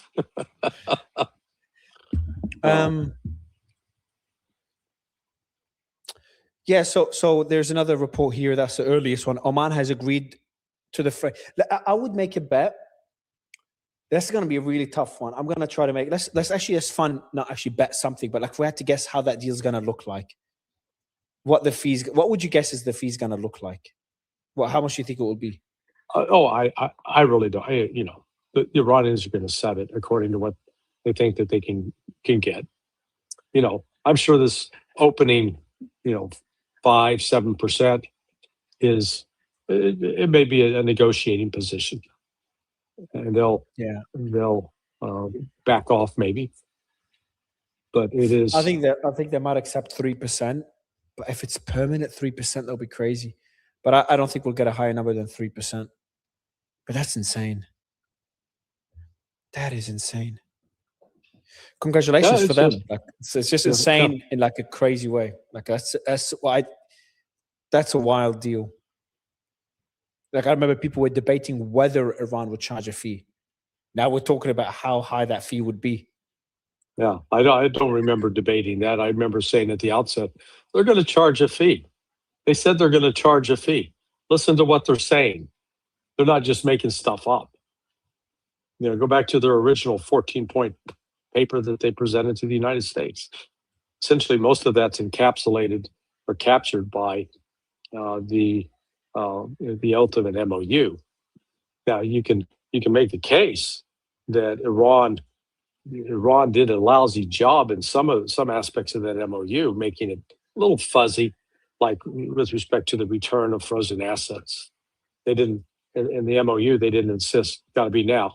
But now, I think when they go back, the United States has already rejected the MOU. So you want to restart it again? Okay, restart it. You got to kick it a little bit up front now. You don't get to just go back to square one. Iran also has built a strong deterrent. So remember how I said throughout all this tit for tat, it's been Trump trying to get concessions on the negotiations, all these back and forth since the ceasefire. No shaping operations, etc. Because of how significant the Iranian demands are, relatively significant in the view of the Americans. Each person has their perspective. And the worry right now is they ask for a lot. Trump may attack again to get concessions. So what did the Iranians do now to make sure he never attacks again? They've communicated to the Gulf that if, I've saved it somewhere, but they said if they're attacked in any way, there it is. Iran warned the Gulf states that any new attack on Iranian territory, there's no specific attacks, would trigger retaliation against critical energy infrastructure across the Gulf, including water desalination plants and refineries, energy infrastructure, everything.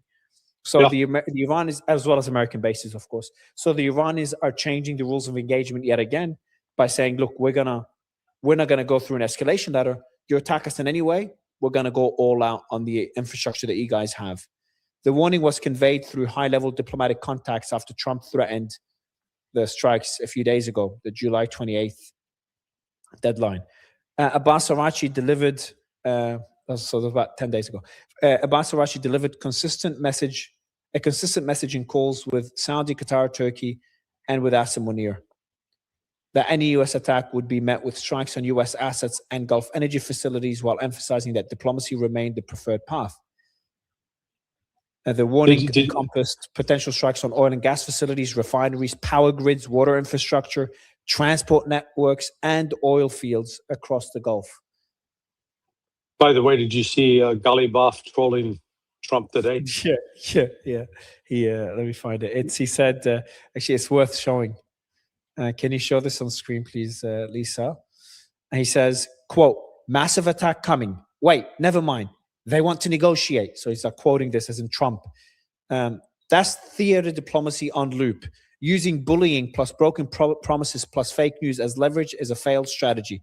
Acknowledge the facts and fulfill your commitments. We don't need more theater. So that's Galibaf trolling Trump. But, see, really, this is Trump, became famous over art of the deal. And in his art of the deal, this was basically his negotiating process, make these extreme threats, et cetera. And then, force the other side to make some concessions and then make a deal. In this case, he can make all those extreme threats he wants, ending civilization, et cetera. And Iran says, all right, bring it on. Because Iran knows they can fire missiles from underground. The United States can't touch them. And in fact, during all this hiatus, Iran's building new missiles. Plus, they're getting, I believe they're getting missile shipments from China as well. That Chinese want to test some of their missiles in combat conditions. Yeah. Oh, wow. Okay. On the Houthi front, it's not good news. A senior Saudi official told CNN that Saudi is preparing for possible coordinated attacks by Iran-backed Iraqi militias and the Houthis, citing intelligence from Saudi, the US, and regional partners. So this is from CNN. And there was a similar report an hour ago from another publication. I'll read it in a bit. A plan involves coordination with Iran's IRGC and could include simultaneous attacks from the north and the south using drones and missiles. The official said the suspected targets are primarily civilian and economic infrastructure, including energy facilities, ports, and airports. Saudi has detected meetings involving Iraqi militia members, Houthis, and IRGC personnel, as well as movement of weapons. Well, who was it that attacked those Iraqi militias? Oh, that was right. That was Saudis in the United States. Those militias hadn't attacked Saudis in any significant way. Saudis brought this on themselves, and they're gonna. And the same with the Houthi. The Houthis continue to let the Saudis know they're going to beat them up. And the Saudis' only option now: negotiate, make a deal, stop blockading the Houthis, accept them as the power in Yemen. They control the majority of the population. They only control a third of the territory, but they control a majority of the population. And the majority of the population supports the Houthis. So Ansar Allah is, again, they've got Trump cards. Saudis don't. Yeah, the Houthis. So the Saudis attacked Iraq, claiming that they were the drones launched by the Houthis from there, and they attacked the Houthi airport and the airport when that plane was landing. And the Houthis are now leveraging the Bab el-Mandeb Straits, as well as striking Saudi infrastructure because of the blockade that Saudi has over Yemen for a decade now. And a blockade is an act of war. So I think this is the position of the Houthis. I have a question for you to see your position. If the Iranians ask Trump to unfreeze assets or lift sanctions, and Trump refuses to do so, but walks away. Let's say Trump agrees, says, look, Iran, you sort out the Strait of Hormuz with the rest of the world. We're out. It's none of our business anymore. You can sort it with the rest of the countries. And, moves a lot of the military assets away to stop, the military campaign is over. He declares it over. He starts moving. You start seeing more movements away from the region. If they don't get some of their demands, like unfreezing of assets or lifting of sanctions, in your view, does that justify for Iran starting preemptively attacking American interests or not? I'm not saying they would. I'm curious to get your position. No, why they wouldn't need to, because they're going to enforce. They're going to enforce the rules for entering and leaving the Strait of Hormuz. They'll start, and they're going to. The payment's going to be made in Chinese currency. It's not going to be made in dollars. Shit. And that again further weakens the petrodollar. And I guarantee you, China and Russia, they may not be publicly out cheering them on, but privately they're saying, keep it up, guys. Keep the pressure on. Because the only thing the United States really understands is the economics. And we saw what we saw this week with the Scott Bessent, panicked intervention in Japan. It is a short-term fix. And, I think you've had Philip Pilkington on your channel, correct? Many times. Yeah, he was on today as well. Yeah. And, he's talked about this, that this is sort of a desperate play. Chris Martinson as well. I did have a PhD comprehensive field in international economics. I don't pretend to be what those guys are in terms of their economic analysis, but I can see the big picture. And the big picture is the United States is not in a strong position at all. It's currency and it's the spending. For God's sake, I mean, $3 trillion in 18 months. If they keep that up, there's going to be another $3 trillion, $4 trillion in another 18 months. And it's just, the United States is already at 125% or more of its GDP to debt ratio, or debt to GDP Japan's ratios. even worse. No, Japan's like 240%. Just something ridiculous. But also another piece of news, how we've talked for months about, there's going to be that the power vacuum in the region. And we're talking about who's going to fill that vacuum. And we talked about the alliances between Pakistan, Turkey, Qatar, Saudi, etc. Well, Reuters just reported about 5 minutes ago. Yeah, 5-10 minutes ago. Turkey, Saudi, and Pakistan are set to sign a joint defense agreement on Friday. Okay. Defense against whom? You always ask me the tough questions, Larry, and then I answer it, and then I know what's going to happen next. Well, that's actually, honestly speaking, that's actually a good question. Because what happens if the Houthis attack Saudi? Have the Houthis already attacked Saudi? They have. Did the Saudis already have a defense agreement in place with Pakistan? Yep. And what did Pakistan do? Exactly. And the Iranians attack Saudis as well. Nothing. Yep. So that agreement was that the agreement Iranians probably attack Saudi as well. Yeah. So that agreement is probably predicated on Israel, not on Iran, not on the Ansar Allah.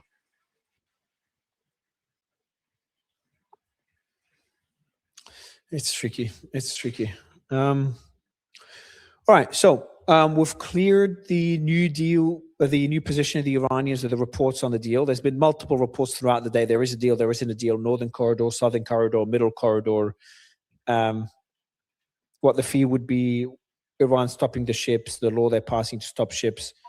So a lot of reporting throughout the day. What the information I've given you is probably the biggest developments. Who was it? Just refresh my memory, please. I'm old and forgetful. Who was it that set that said 5 to 7%? Was that wasn't Fars Foreign News? Minister. No. Sorry, no. That was not Fars News. That was that's speculative, not true. So that's why I said at the beginning. This is by,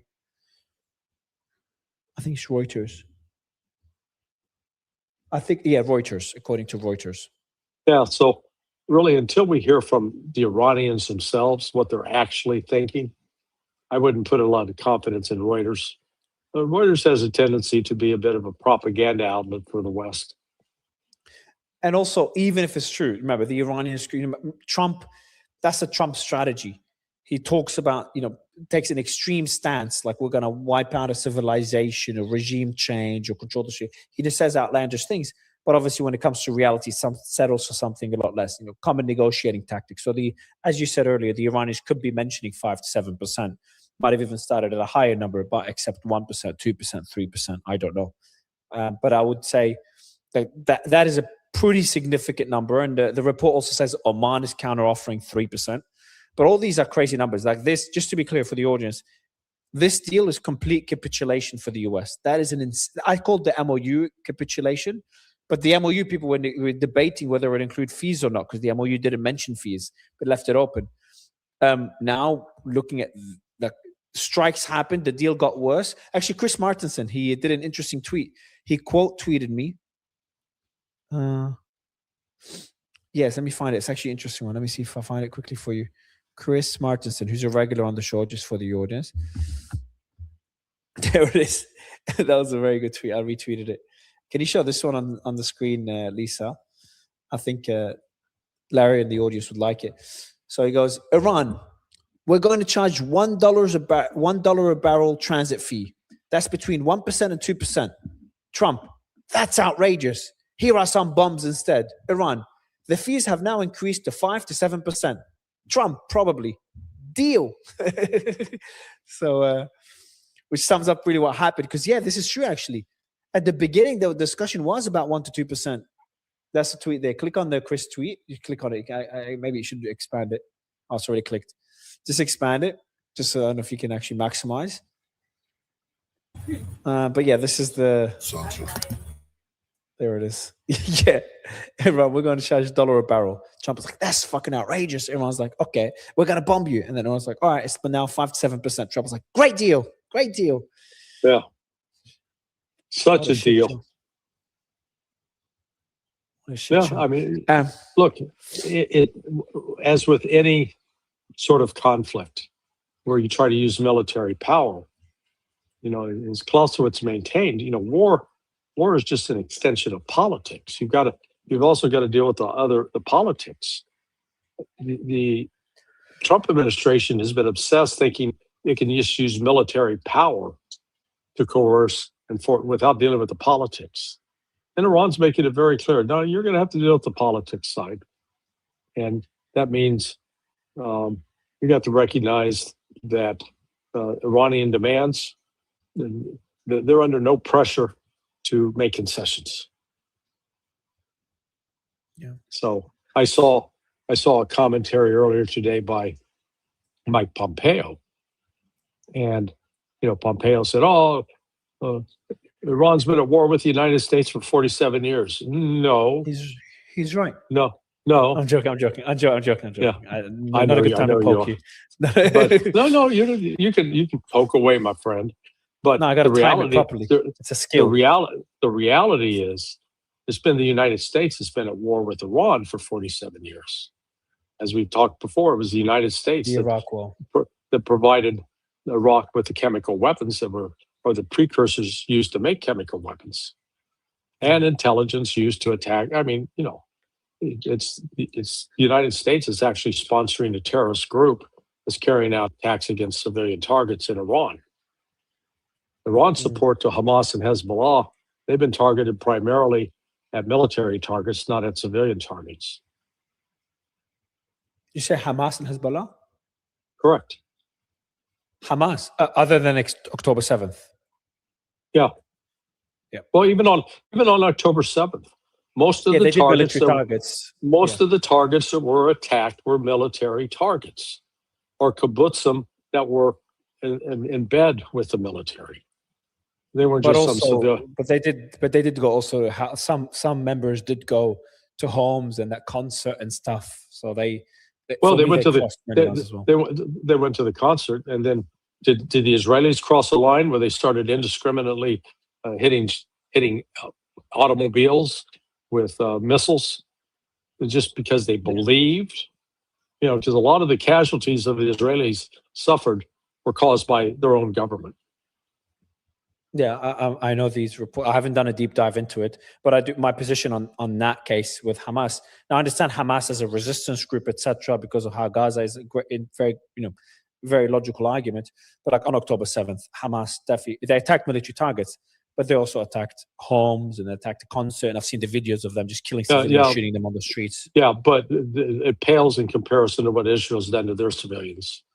Yeah, two wrongs doesn't make a right. So I'm not claiming moral equivalency here, but put it, to condemn one, condemn the other. Yeah, I condemn both, 100%. 100%. So there's the report that I mentioned earlier. I mentioned a report, and you turned it on me. But there was a report that Trump was, which one I'm referring to. I'm sorry.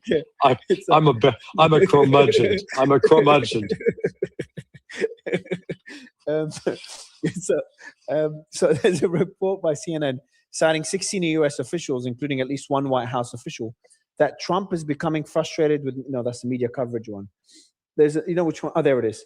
Trump confronted Hegseth at Camp David last week over severe munitions shortages, demanding answers on why he had apparently been misled on extreme munition shortages that now threaten to limit military options, according to WAPO, Washington Post. He told Hegseth during the cabinet meeting at Camp David that he thought the munition shortage had been fixed. Don't know what that means, how a munition shortage could be fixed. Hegseth defended himself and blamed the Deputy Secretary of War, Stephen Feinberg, saying he had not ensured. Oh, you didn't see that? Feinberg. He blamed Feinberg. Blame the Jew. Blame the Jew. Saying he has not ensured Trump was fully informed about the extent of the shortages. The White House has strongly denied the report, blah, blah, blah. So obviously this is a report. Maybe it's true, maybe it's not. But it would be crazy if Trump was actually not aware of the munition shortages. I had people tell me this. I'm like, he chose not to be aware. He ignored it. I'm sure the intelligence community provided those assessments. It's not like this is some top secret.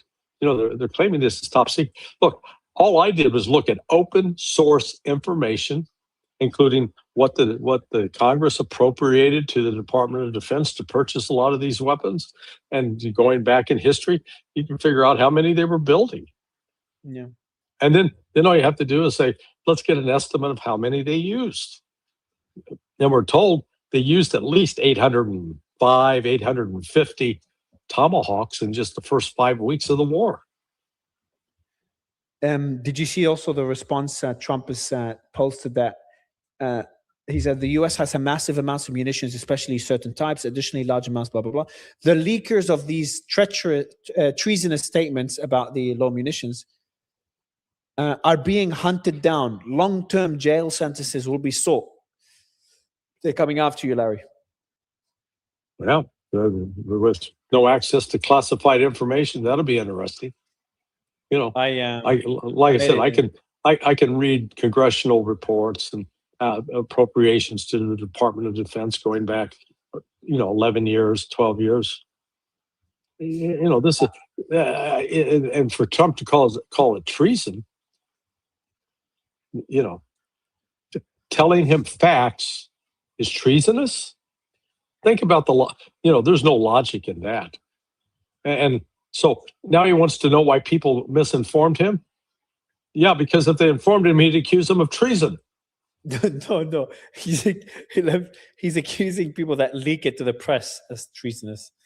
But as you said, this is publicly available information. Like, you don't need to leak it. I made a joke with Brandon earlier, my co-host, because he's been talking about this shortage issue for a long time. And I said to him on the show, I'm like, he read the whole, we read the post by Trump. And I'm like, Brandon, they're coming after you. I know you leaked it. I know you got classified information. And, I make jokes like this. He started freaking out. I'm like, no, Mario, let me be clear. Let me be very clear. I have no access to classified information. So public information, like Brandon, I'm sure you do. I'm like, no, Mario, no, I have no. He started freaking out. Yeah, I But mean, yeah, as you said, and I it's didn't public even, information. you know, I didn't even get any information of that sort from anybody currently in the military or formerly in the military. But like I said, it's public. All you got to do is look at Congress appropriates the money, and it appropriates money for certain weapon systems, and you got the public statements out of Lockheed Martin. You know, their Schedule 8 The investor reports, yeah. Yeah, they tell you how much they're Shareholder building, and you know, so it's like, guys, just do some basic research. And now, if Trump wasn't aware of this and no one briefed him, shame on them for not briefing him. But as you can see with Trump's reaction, it doesn't encourage people to come forward and tell him uncomfortable truths. Yeah, we're seeing things like this are kind of reaffirming that narrative that Trump it lives in a bubble where people are scared to give him facts. Look, leaks, to be honest, leaks have been pretty accurate because the news like this has been leaking for a while, and about Trump, you know, people, and there's that book Regime Change talking about it, about people too scared to give Trump the truth. And it's starting to seem more and more plausible, which is crazy to imagine. Well, by the way, and to be fair to Trump, he's not the first president to do that. You know, I guarantee you. To be like not take good news, no bad news. Correct. I guarantee you, Joe Biden did it, Barack Obama did it, George W. Bush did it, Bill Clinton did it. Just go on back. When you get a president that's invested in a particular policy, they don't want to hear some. You know, it's like, this is my baby. They don't want to hear somebody come in and say, that's the ugliest damn baby I've ever seen. You know, they don't take that well. But some of them, I'm sure, are worse than others. It's a personality trait. I think Trump is really full of hubris by the looks of it. Well, like I said, I've seen this with other presidents. Hell, I saw it with George H.W. Bush. I remember, you know, I wrote something about warning him that the Central Americans were going to adopt a policy that was going to be basically a conciliation with the Sandinistas, and you know, so he was told about that in advance. And then when the Central Americans did what I said they were going to do, he came out, oh, I've never heard about this. Nobody ever told me. Oh, you didn't read your PDB, huh? Also, if you want to get the mindset of the Iranians right now during negotiations, are they worried about American strikes? Well, as they're negotiating, as the Americans are not doing anything, the Iranians just fired at another ship, another oil tanker in the Strait of Hormuz. So they're in a position where they just don't give a shit. They know they've got the upper hand. They struck a ship. Trump didn't even talk about it. Before, when they struck a ship, they're like, for every ship they strike, we're going to destroy a bridge or a power plant. Now they strike a ship, not a peep. So that's, we could debate who has the upper hand diplomatically, what deal's going to happen, what's happening behind the scenes in the negotiations. Everyone could debate that. But we know we can't debate the number of ships going through the Strait of Hormuz. We can't debate facts that are happening on the ground, like a ship struck right now, and the Americans not retaliating or talking about it. So that's the reality we live in. And that's it. There's also a report that Trump could be endorsing J.D. Vance, but we see reports leak like this. Well, he's telling people privately that he supports Vance, but doesn't want to come out publicly and say it. Yeah, exactly. Well, that's according to Washington Post again. He denied those claims. He said it's too early to endorse. It's like too early to even talk about this. But do you think he'll endorse Vance or Rubio? I'll put my money on Vance. It'll be a long time before we get to that point. With Trump, you never know. Yeah. Okay. No, I said a lot of water that'll pass under that bridge. You know, one scenario is that if he loses the House and the Senate, then it's probably pretty certain that he will be impeached. Now, the smart play for the Democrats would be not to impeach him, but just let him, you know, twist slowly in the wind, completely, castrated for the last 2 years of his administration. But you know, if they go and press ahead, you know, I think they likely could get a conviction. And so he could be removed from office. But before that, you know, he'd find health reasons or whatever to bail out, and it puts Vance in charge. Vance has the potential to try to reset the agenda. I mean, it'll be an uphill battle, but at least Vance doesn't engage in the kind of crazy off the wall comments that Trump does. Yeah. We'll see, man. Like everyone had those hopes for Trump ending wars and all that. It's kind of giving up on whoever's president. It's like the same policy again and again and again and again. It's this wild. Probably tomorrow we'll talk about the 10-point plan or whatever that Tucker put out, which is interesting. But we'll discuss that tomorrow. Larry, thank you as always. Appreciate your time. And we'll speak to you again tomorrow. I'm sorry if I bruised.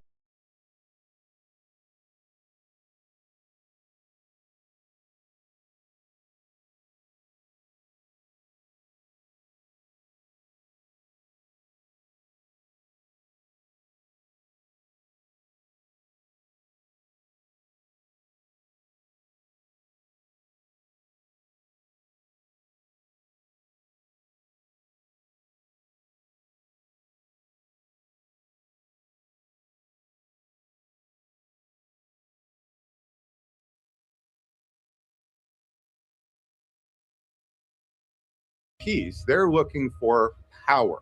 I call it Iran having gone from survival to ambition and revenge. There's a good chance that Iran will push its ambitions quite aggressively through the U.S. midterms, even through January. It's gotten worse and worse and worse for President Trump. He is now going to have to own a legacy far more disastrous than if he had cut a deal in April. Assalamu alaikum and welcome to another episode on TMJ's Political Current podcast. President Trump has once again called off planned military strikes against Iran, raising new questions about whether Washington has an actual strategy or whether the limits of U.S. military power are finally becoming apparent. Joining me today to discuss not just the future of this specific war, but also what he calls the rapid decline of the U.S. empire, both in terms of its influence internationally as well as domestically with the upcoming midterms, is Robert Pape, professor of political science at the University of Chicago and one of the world's leading experts on military strategy and international security affairs.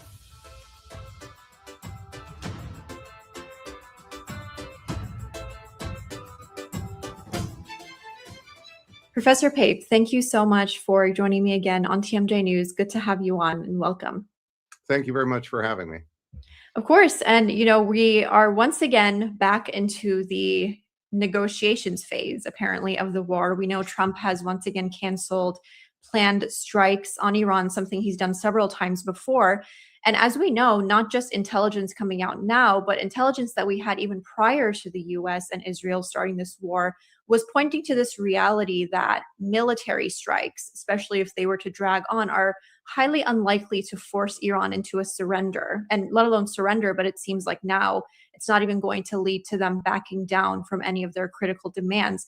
So what exactly would you say, Professor, that the US game plan now is with this war, if there even is one? Well, the way I would characterize what just happened over the weekend is strategic paralysis. It's not de-escalation. It's not a return to negotiations. Let me say that now, of course, the President of the United States will have some facts that the rest of us do not have. But what we all have are the current set of facts, which is there are some low-level, I would call them communications, that are happening. Qatar is at the hub of these.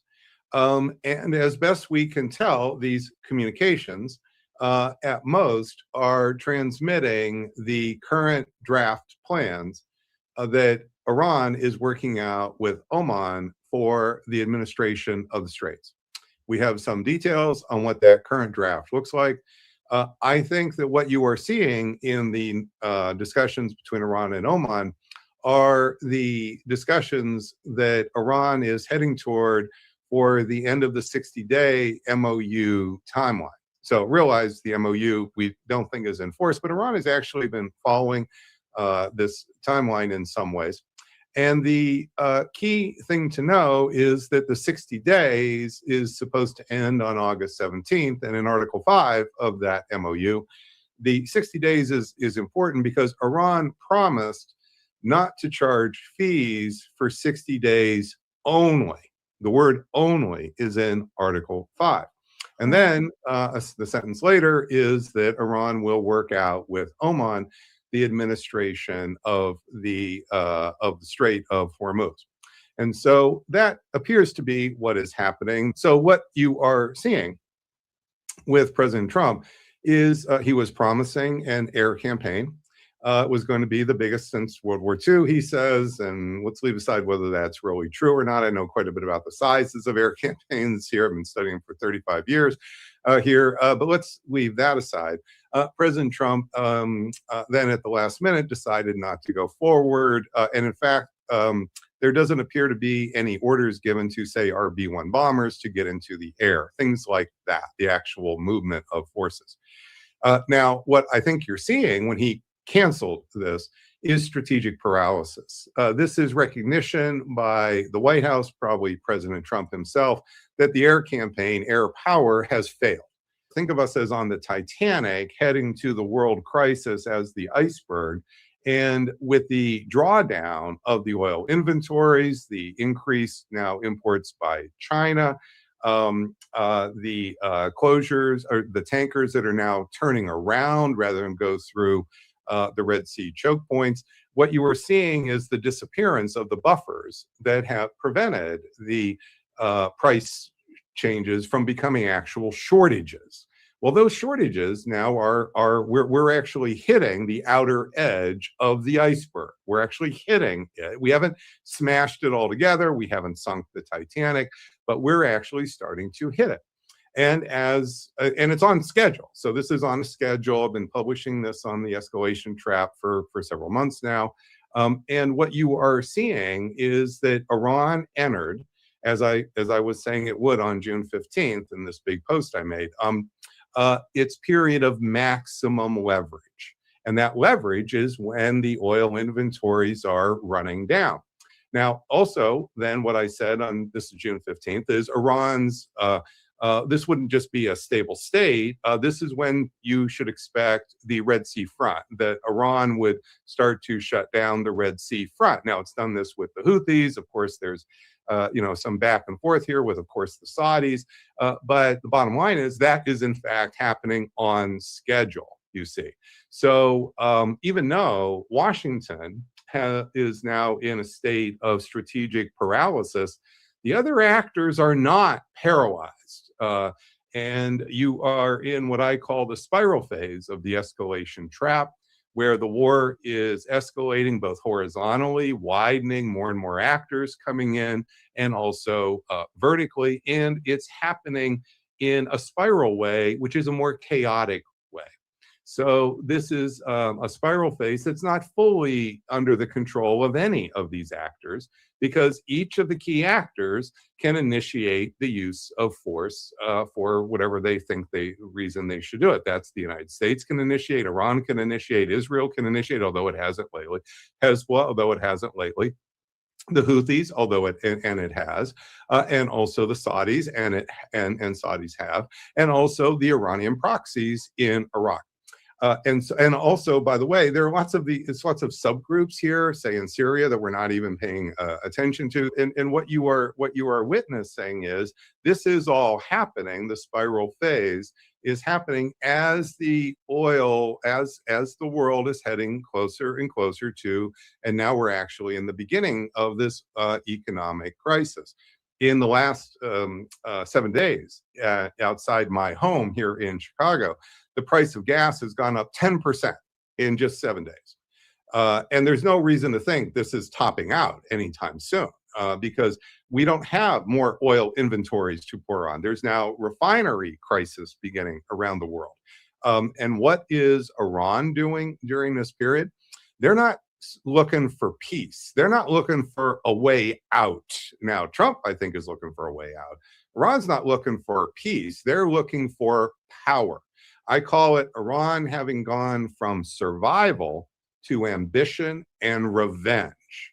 And what does this greater phase of ambition look like? It looks like a steady expansion of Iran's control and influence, a sphere of influence in the Middle East itself. And the IRGC told us what this was going to look like in May, at the end of May. And the leaders of the IRGC, multiple times, not just one time, they did this on Telegram, on other posts, laid out that there was going to be a new axis of resistance belt, they called it. And that belt was going to go from the Mediterranean to the Red Sea to the Gulf. And that, of course, corresponds with Lebanon, their interest in Lebanon. And you also have which is on the Mediterranean coast, just for listeners who may not know. And then also the Red Sea, that's the Houthis, Yemen, right on the coast. And of course, they are right on the coast of Hormuz. So they are steadily strengthening that security resistance belt. There's a good chance that Iran will push its ambitions quite aggressively through the US midterms, even through January. Possibly in January, there'll be a new period where we can think about a broader reset, and that would be true, I think, for Iran as well. But between now and the midterms, and I think even through January, you should expect that Iran will continue in this line of building its ambition. And then you should expect that President Trump cannot accept that ambition, because the defeat isn't a defeat like we saw stable in April 8th when we had the ceasefire. It's gotten worse and worse and worse for President Trump. He is now going to have to own a legacy far more disastrous than if he had cut a deal in April. And so I've been arguing for months, different off ramps. He should have stopped on March 2nd. He should, I mean, every step here. And it's because the escalation trap gets deeper and worse for the United States and President Trump and his presidency. Yeah, absolutely. And I definitely want to touch on the midterms and the presidency and all that, because I think that's also a really key conversation that's happening here in the United States. But before I get into that, I want to talk about, you're mentioning Iran and its expanding ambitions, going from the whole survival mode to now and being ambitious about what it can achieve in the region. Analysts that I've spoken to, as well as many who I've heard speaking on this topic, talk about how the Iran war has really called into question the very military doctrine that the United States has been relying on for the past several decades.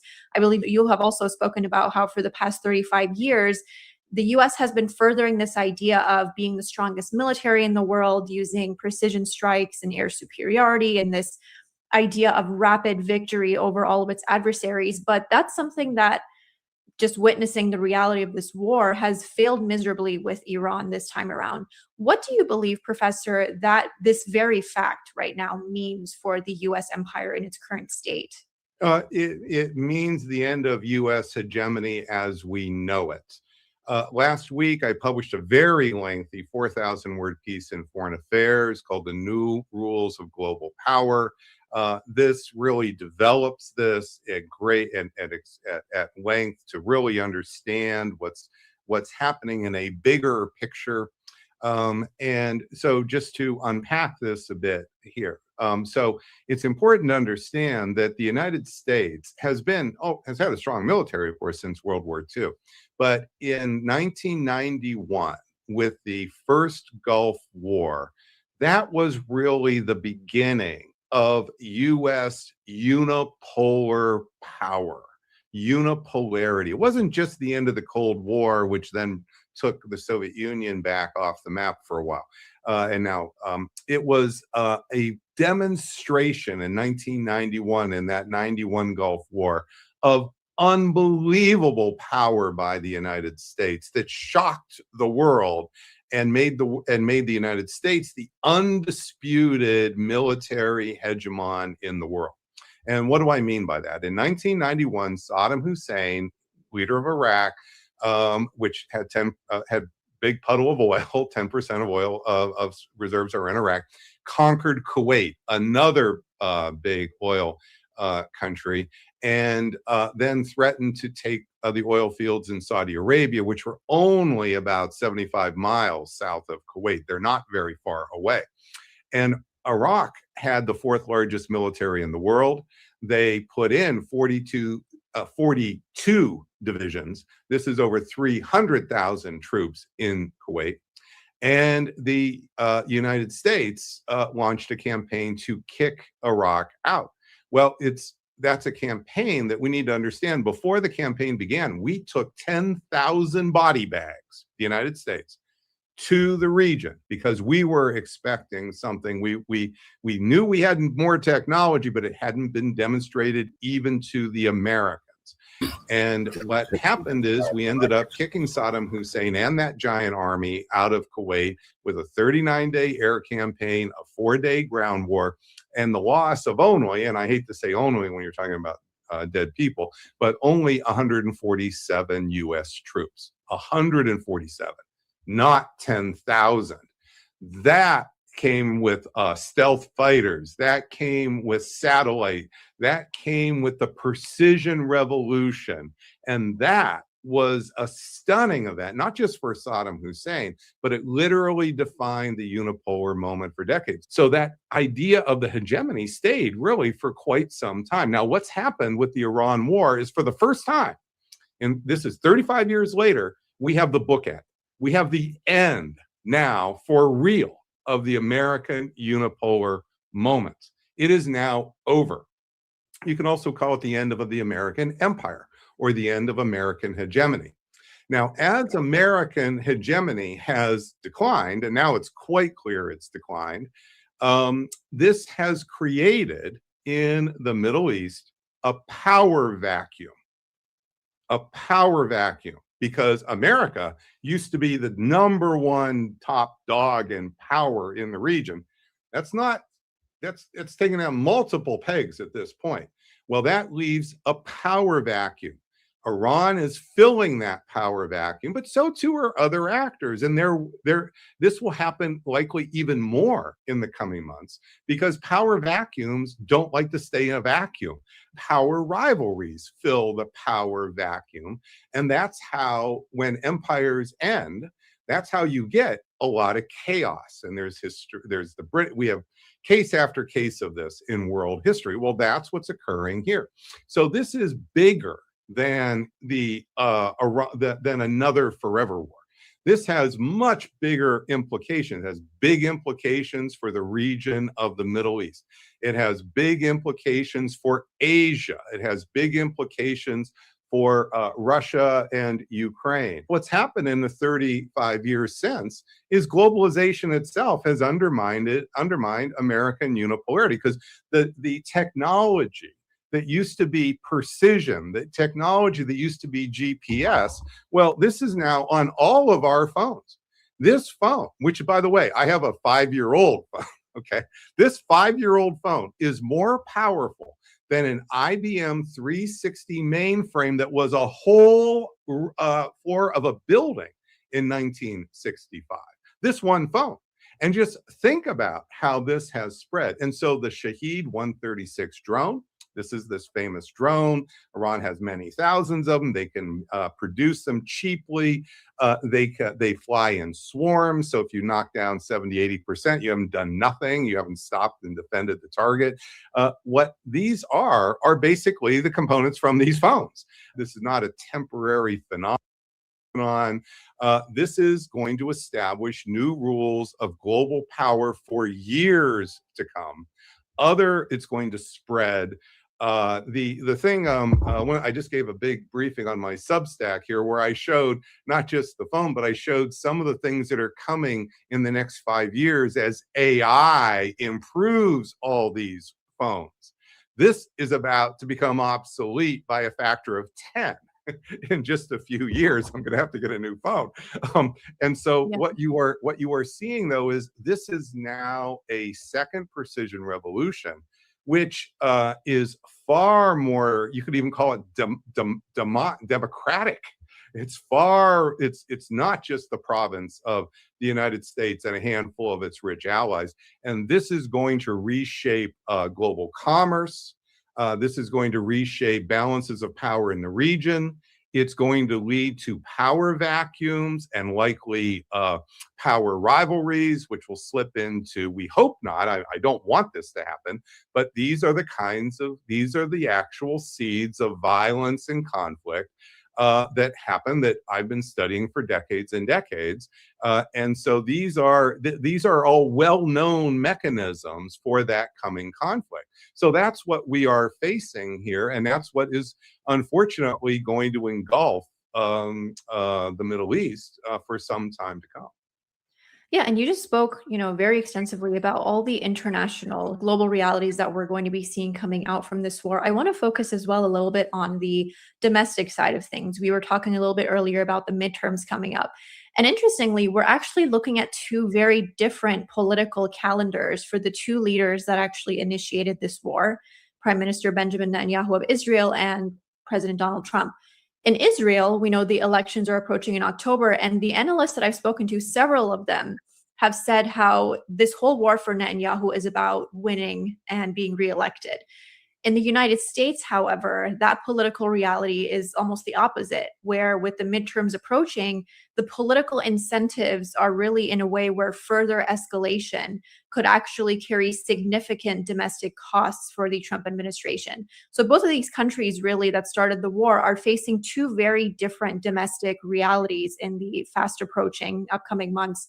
What significance, Professor, would you say that has at this current stage of the war? Well, in the Israeli case, about 75% of the Israeli public supports more war across the board against Gaza, against Lebanon, against Iran. So changing leaders here might actually lead to more aggressive action by Israel, but it's not likely to lead to de-escalation. The United States is a completely different story because when we get to the midterms, if the Democrats, if there's no solution, and I'm saying there's not a solution, very unlikely to be a solution to this by the midterms, then what's going to happen is there's a very good chance that the Democrats in the United States will win one or both houses of Congress. And then if they are seated, and there's an if, because we have to remember President Trump used extra constitutional means before when he didn't like an outcome with January 6th. But if they are seated, then they are extremely likely to pass laws, not just voice resolutions, to end the funding for the war. And this would then look a lot like how the Vietnam War ended. So people may not really know. They know the Vietnam War eventually ended, but it didn't end because a president suddenly said, oh, yes, I now see the light. What happened was in 1974, the last time Congress acted in a serious way in foreign policy was 1974. It passed laws that blocked funding for the Vietnam War. That's how the Vietnam War came to an end. Now, there was still money in the pipeline, so it didn't literally end on a day. It ended in 1975 with the famous helicopter coming from the embassy in Saigon, U.S. Embassy in Saigon.